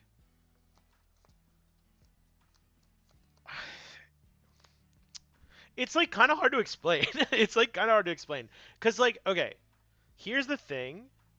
Hi, Josh. Wait. I'm looking at the YouTube chat. Did you win? No, I lost. I lost to Crustle Manectric. I don't want to talk about it, bro. Bro, I got so cheesed, dude. Love your festival lead list. Do you think with Force it becomes a 50-50 matchup versus Pult? I was saying earlier, I think that it varies. I don't think any Pult is 50-50. I think we are favored into Pult Blaziken. I think Hammer Pult is either slightly favored or slightly unfavored, depending on whether or not they play Risky Ruins. And I think that Pult Dusknor is always unfavored. Those are my opinions. My turbo opinions on Dragapult. Um... I go to Cali the Tuesday of Worlds. I arrive 3 p.m. the Tuesday of Worlds. People tell me these lines every once in a while. I'm just like, am I the one out of the loop? I think that there is a misconception with Pokemon that people have that is, if you just play a lot of games, you will be good at Pokemon, and you will like you'll like figure it out, right? Um, and I think that's just wrong. I think playing games usually is like pretty low value, especially live. I think live is like pretty low value. Like unless you are one of the people that is like 1900 plus playing against Gumi all day, like the value of the games that you get on live are really really low. This is what I'm saying, Ethan. This is what I'm saying. I think that like spamming games is mostly good once you're already like really solid in your line understanding and like skill base, right? Henry Chow is not going on live to figure out his lines. He is figuring out his lines and then going on live to like test them, right? But if you have a preconception of what you think a line is, and then you go on live and you just like spam those lines over and over and over and over and over again, like you're not doing anything, right? You're like actually not doing anything. I wouldn't discourage games. I also would not discourage games. I also would not discourage games. I just think that if your only thing that you're ever doing is playing games and you're never doing your line work, right? Like this is the big thing. Is like you should be doing your line work. Like even if you're wrong, right? Whatever deck you're playing, you should be considering how am I supposed to navigate my Dragapult matchup, right? And then you go on live or you go on sim or whatever, or you call your friends and you play the Dragapult matchup and you test the line. And if the line does not work, you have to fix it. You have to like do something about it, right? And this is how deck innovations and stuff happen. Like I think that what we've seen a lot is like a lot of people's public facing personas in Pokemon. These are like really really really good players that have very strong line intuition. I think that like Azul, for example, right? If like you go into Azul's chat right now and you ask Azul like how do you prepare for tournaments, he will say like I just go on live and I play games. Azul is like one of the best players to ever play the game. He knows this game better than there's like maybe 10 people in the world that know Pokemon better than Azul. That sort of thought process is not going to work for you if you are not Azul or Henry or Blitzel. Like Blitzel is also an excellent player, right? Like there is a level of intuition that exists from like being intentional and like thoughtful in the way that you are testing and preparing. And then eventually, the more and more and more that you do this, the better and better and better you will be at like naturally finding lines, right? Because various archetypes of decks very frequently like as like sets like rotate and new ones come in, like they're similar, right? Like playing against Excadrill right now is not like super dissimilar from playing against like I don't know, like Raging Bolt a couple formats ago, right? Like an Unga Boonga deck is going to do certain things and not do certain things, right? And so you can like sort of intuit lines based on that. And then you can tweak your list and tweak the way that you play based on like the results of your testing, right? So like my festival lead list, right? The Doom tournament that I won, I went 12-0-1. I did not lose a game, and I left that tournament being like, wow, my deck list sucks, right? You know what I'm saying? Like I played this I based my list on Indonesia, the list that won Indonesia, and I left that tournament and I was like, my God, my deck list is terrible. And so then I used the lines that I assumed and like the issues with the matchup based on the lines that I was assuming and like changed my deck. I like fixed it, you know? That's kind of where we're at. List is fixed now. Yeah, it is. Yeah, it is. The list is very, very good. Me drill player 2, me no unga boonga, me think real. So real. Also, hi Blitzel. How you doing, buddy?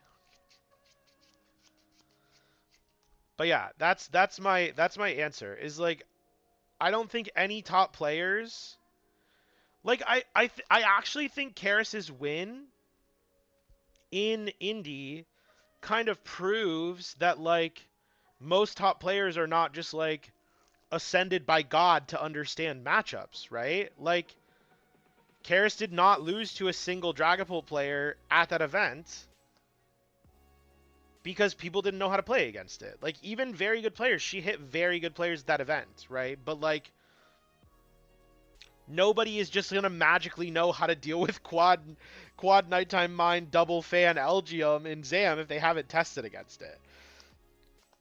But there should be groundwork. That's the point. There should always be groundwork. Uh and like that's how I approach coaching too. Like that's why I say like I don't play that many games during my week because most of my coaching is like what we just did with like the Zam Hammerpult matchup, right? Where like we are discussing the lines, we are doing the line work, right? Like I do the line work. That's what having a coach is really good for. Is like I do the work. Like I come up with the lines and test the lines so that then I can impart them onto students and then because you don't need to play games with me as a coach, right? You don't. Like playing games with me is like maybe slightly more valuable because like I'm probably gonna play better on average than like your random live opponent, but like you're coming to me for information that you can't get somewhere else, right? So like that's the value of having a coach is like you could get away with not doing that line work and then you play games to sort of like take that information and apply it to your games. It doesn't mean you never play games during coaching, right? Like I call it practical application, which is where once you have all the info, if you're like going and testing and you're like, I can't figure out how to play it even after having all the info, then a lot of times what we'll do is play games on simulator so that I can like, like see what they're doing and like, whether they're doing it right or wrong or whatever, right? We can like adjust together.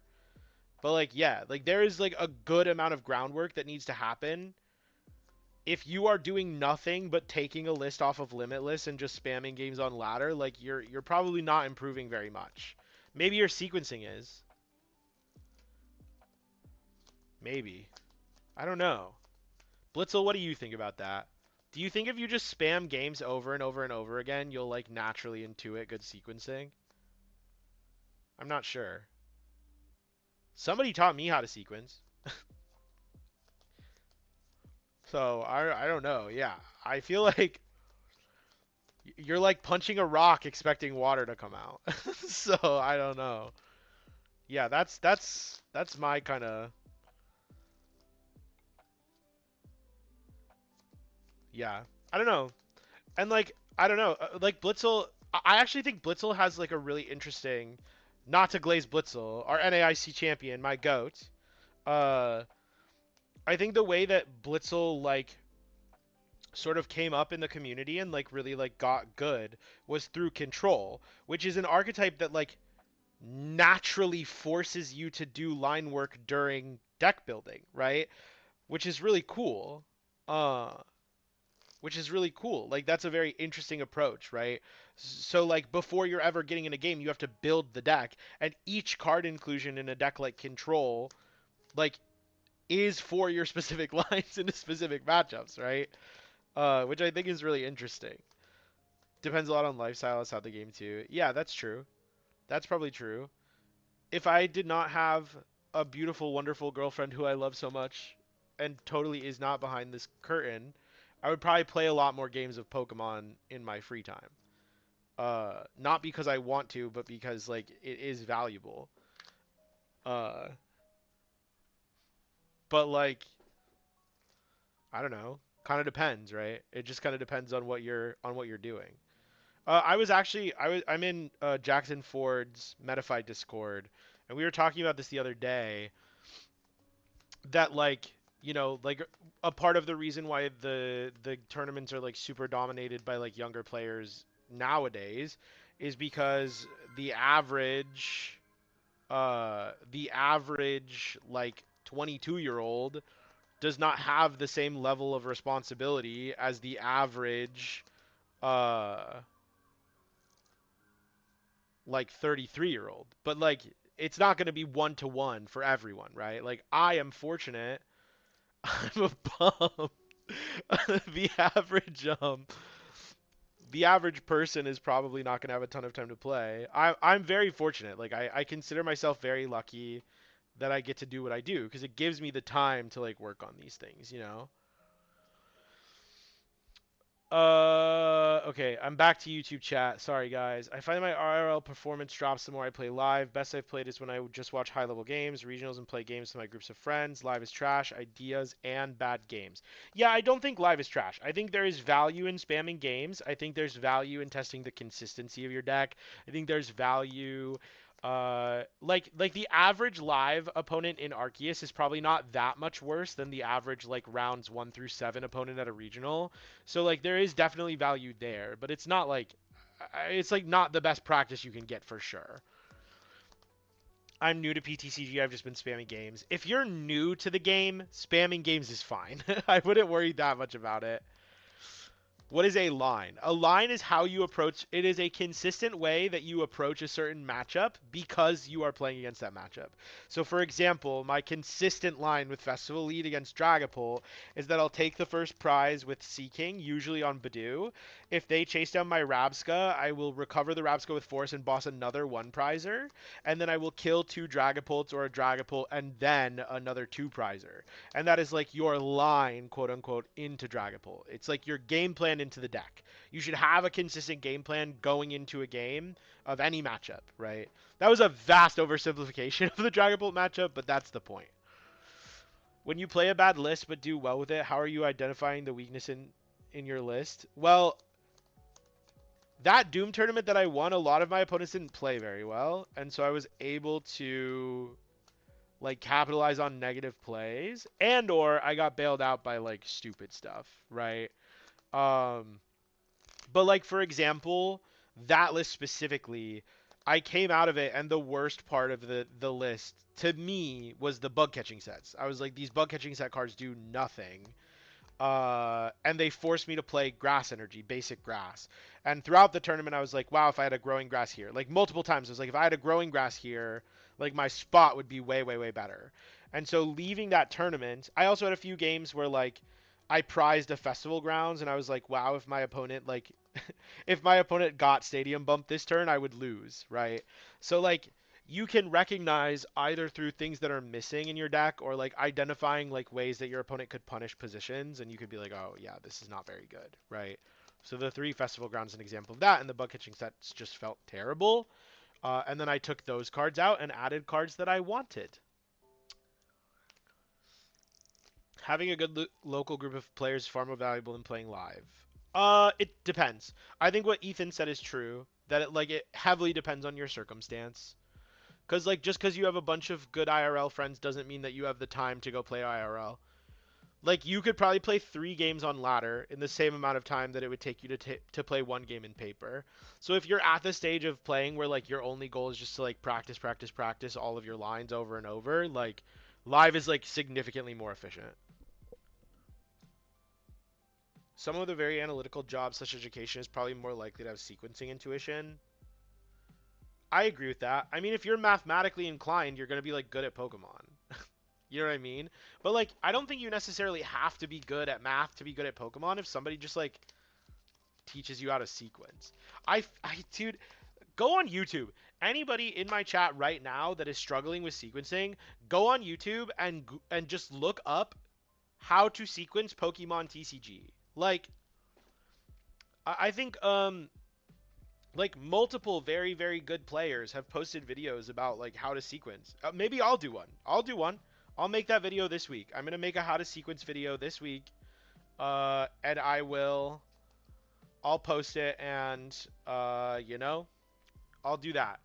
And then you guys don't have an excuse. You have to watch it because if you don't, I'll get on live and cry. But like genuinely, I feel like somebody can very easily teach you how to sequence, and I do.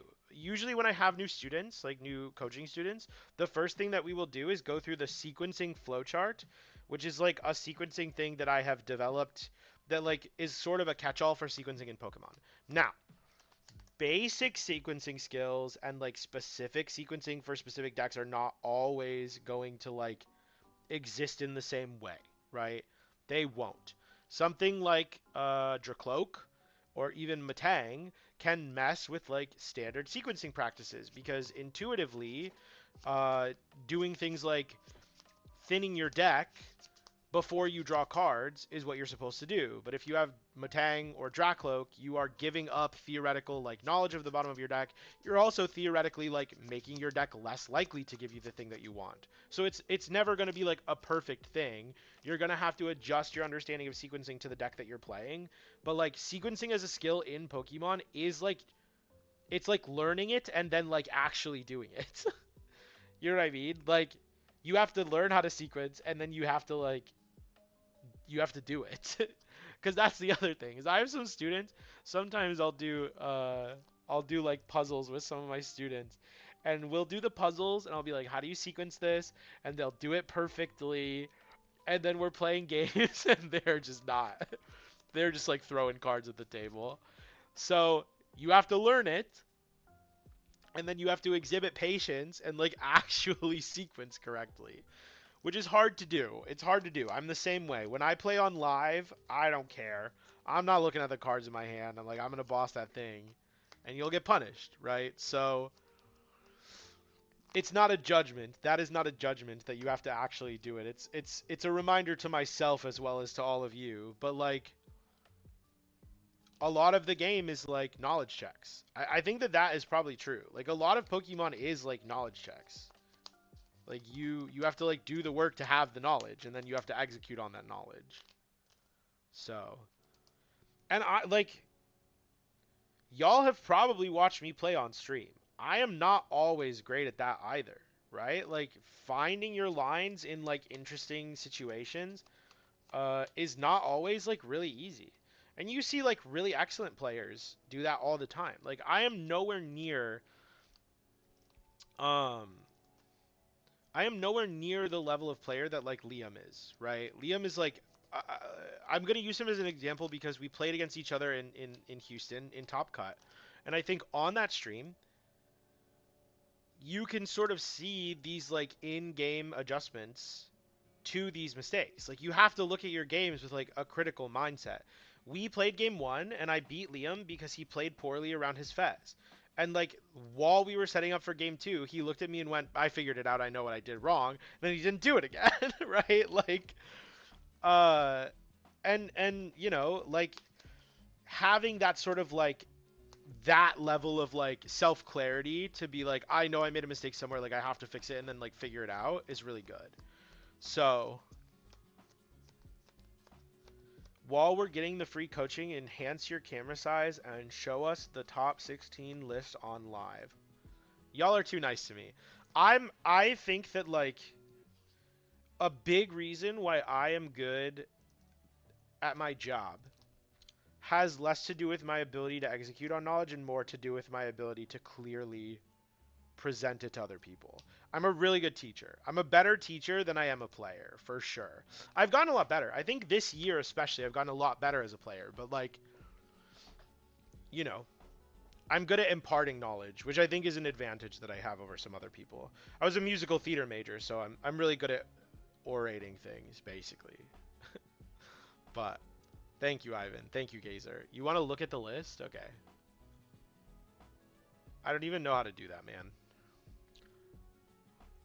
Can I do it on live?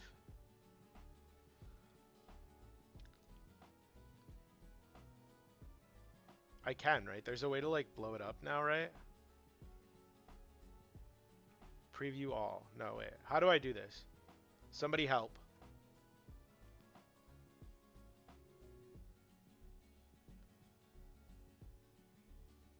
There's a way, right? Can I make it big?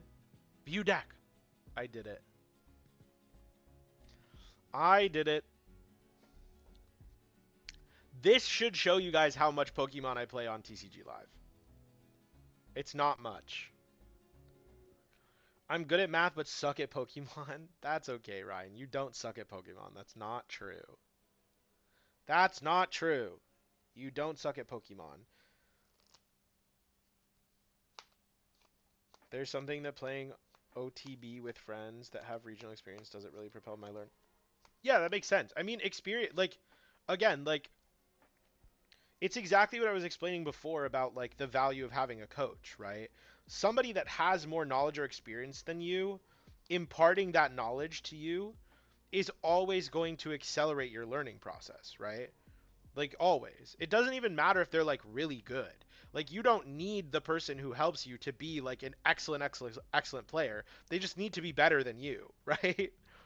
It's like that old joke where it's like how fast you need to be to like outswim a shark or whatever, and it's like you just have to be faster than your friend, right? You're the slow one and the friend is like dragging you along basically. And that was me for a long time. I am super fortunate. I hate to get all mushy because whatever, it's not, but like I played a little when I was a kid. um I would go to like my local states and I would go to nationals or NAIC every year. And that was basically it. Sometimes if my parents felt like driving me, I'd go to Battle Roads, and that was about it. Um I happened to go to Pokemon League with Christopher Szymanski, and we became good friends. And so when I stopped playing the game, I stopped playing in high school. I didn't play through college, and then when COVID happened, um, I was like in a Michigan Pokemon group chat with Alex, and you know we had nothing better to do, so Alex and I spammed online tournaments over COVID for like 2 years, right, until real tournaments came back. So I had like, I mean, again, I don't want to glaze him too hard, but like Alex is pretty inarguably like a top 50 Pokemon player of all time. Like I don't even think that it's like a question, right? And he helped me learn how to play. So like he was maybe not as good of a teacher as I am, but it worked. It worked well enough, I think, is the answer. So I'm very fortunate to have, a really great friend and testing partner who helps me get better. And still, even it is crazy. That is the craziest thing to me. I tell this to people all the time. It's like so annoying because this is my job. I do Pokemon all the time. I work really hard. And then Alex shows up at a tournament, steals a list from me or one of my friends, and then does the best with it because he's so good, right? But like truly, like, surround yourself with people better than you and you will improve. You'll vastly improve because you're going to get information from them that is harder to derive by yourself, right? Again, just like playing games or sitting looking at a matchup thinking about it is not necessarily going to give you the information that you're looking for. So, hold on, let me show you what to do. I hear a lot of talk about fundamentals of poke. What would you say are the most important fundamentals to practice for all levels of players? Practice? I mean, I really don't think you need to practice sequencing that much. So, like, maybe prize mapping? Prize mapping is probably the biggest one.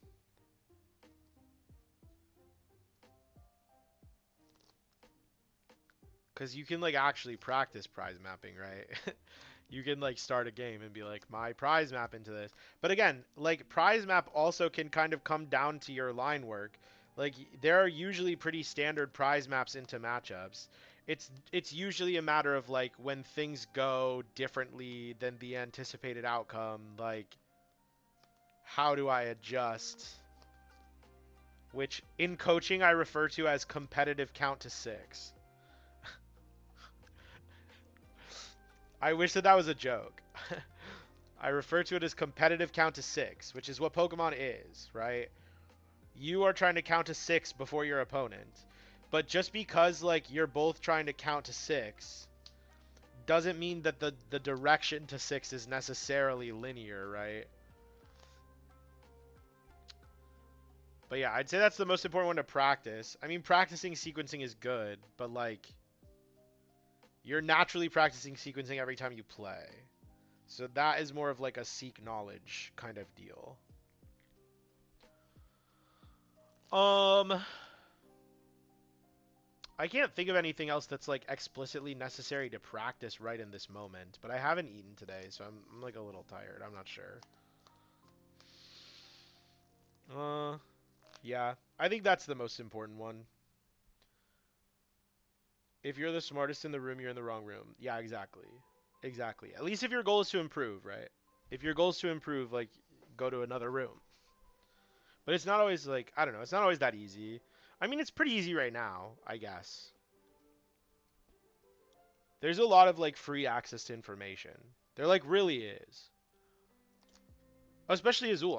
I was talking about Azul earlier. Like we literally have like Azul is like very easily arguably the best player of all time. I mean like he probably isn't, but like you could make an argument and it would be a reasonable argument. Uh for Azul to be the best player of all time. And he like co-streams every regional and like talks about what people are doing wrong. Like just watch it. Like he's VOD reviewing the games live. Just watch him. And like you'll learn so much just like listening to him talk cuz he's really good. And that's I mean I'm sure that's true of like other people too. Like I don't know. Like who I don't know who else streams that's like really really good at pokes, but like you know. And I think, you know, most of the top players are also friendly enough that if you're like and me too to some extent. Most of the top players are friendly enough that if you like have a question about something specific, you could just like message them on Twitter and they'll respond to you. My first top cut with Guardy, Orlando 2024. I messaged Piper. We had maybe talked like twice. Like she knew who I was. We were like friendly, but we were not friends. Like we had never had like a full conversation outside of like pleasantries. I messaged her on Twitter and she literally like fully explained to me how to play the Guardy matchup into like Charizard. And I would not have I literally would not be doing what I'm doing right now if not for Piper. And like I don't again like I don't know if it's like a super cold like message or whatever and I you know but like if you have a question about a specific deck and there's somebody that you know is like really good at that deck, like shoot them a message. Now, if you slide into my DMs and try to get like full free coaching, I'm probably just going to stop responding to you eventually. But if you have like questions to help guide you on your way or like a very like a specific matchup question you're unsure about or like a list question and you want to shoot it my way, send it over. Like most Pokemon players, I think almost all of the top players are like that right now. That if you like, as long as you're not like being intrusive or whatever, like they're happy to just like, I don't know. Like I haven't played the game super long like competitively, but I've been around the scene for a really long time, and this is like by far the nicest group of top players that have ever existed in the game. Like I can't think. I don't know. Like all of the really good Pokemon players right now are all like very very nice, uh, and friendly and warm and welcoming, blah blah blah, right? Um, so you know,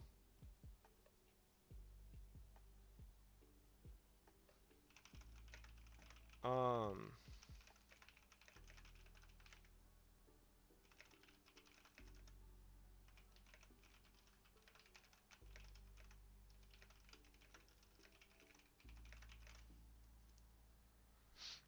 yeah, that's what I got. That's my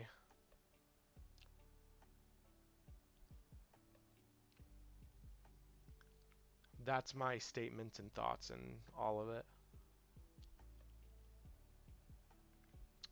Uh, does anyone else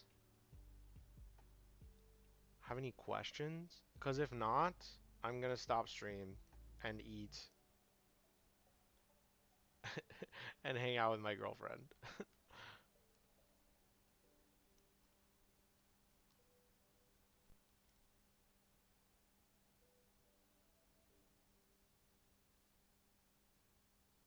Who is winning, by the way? Who's winning this tournament? I kind of forgot. Oh, Azul's winning, for sure. Dude, Azul literally has the freest Doom win of all time. His top cut is Arboliva, Zoroark, And Pult. Like straight Pult. Oh, wait, the Pult is Hero's Game. Oh, wait, no, but Azul's playing Scrapper. Yeah, dude. What was I saying, bro? Azul winning the tournament again. The GOAT. Why do you use the growing grass energy for Pult 2? It's like not just for Pult. It is good against Pult. It's like very good against Pult because you like throw it on your Rabska and then they can't jet headbutt it, which forces them to commit the extra energy to their Pult if they're not playing hammers, which is why I think that Pult Blaziken is favored, by the way. Um, it's good into a bunch of stuff. Really good into Zoroark, because if they're going like Evil Tall, stall your Rabska for like the Monkey Darmanitan play, if you get a Growing Grass on both of your Diplins, they can't actually take 2 prizes with Darm, which is pretty good. Uh, at least not without sacking a boss. Um, it's good in Mirror, because you can get your guy above 100 HP and then force them to use Gladion, like on your Thwacky. Where else is it good? Probably other stuff. Probably other stuff. I can't even think of like what other matchups exist right now. Growing Grass protects Thwacky from Trifrost.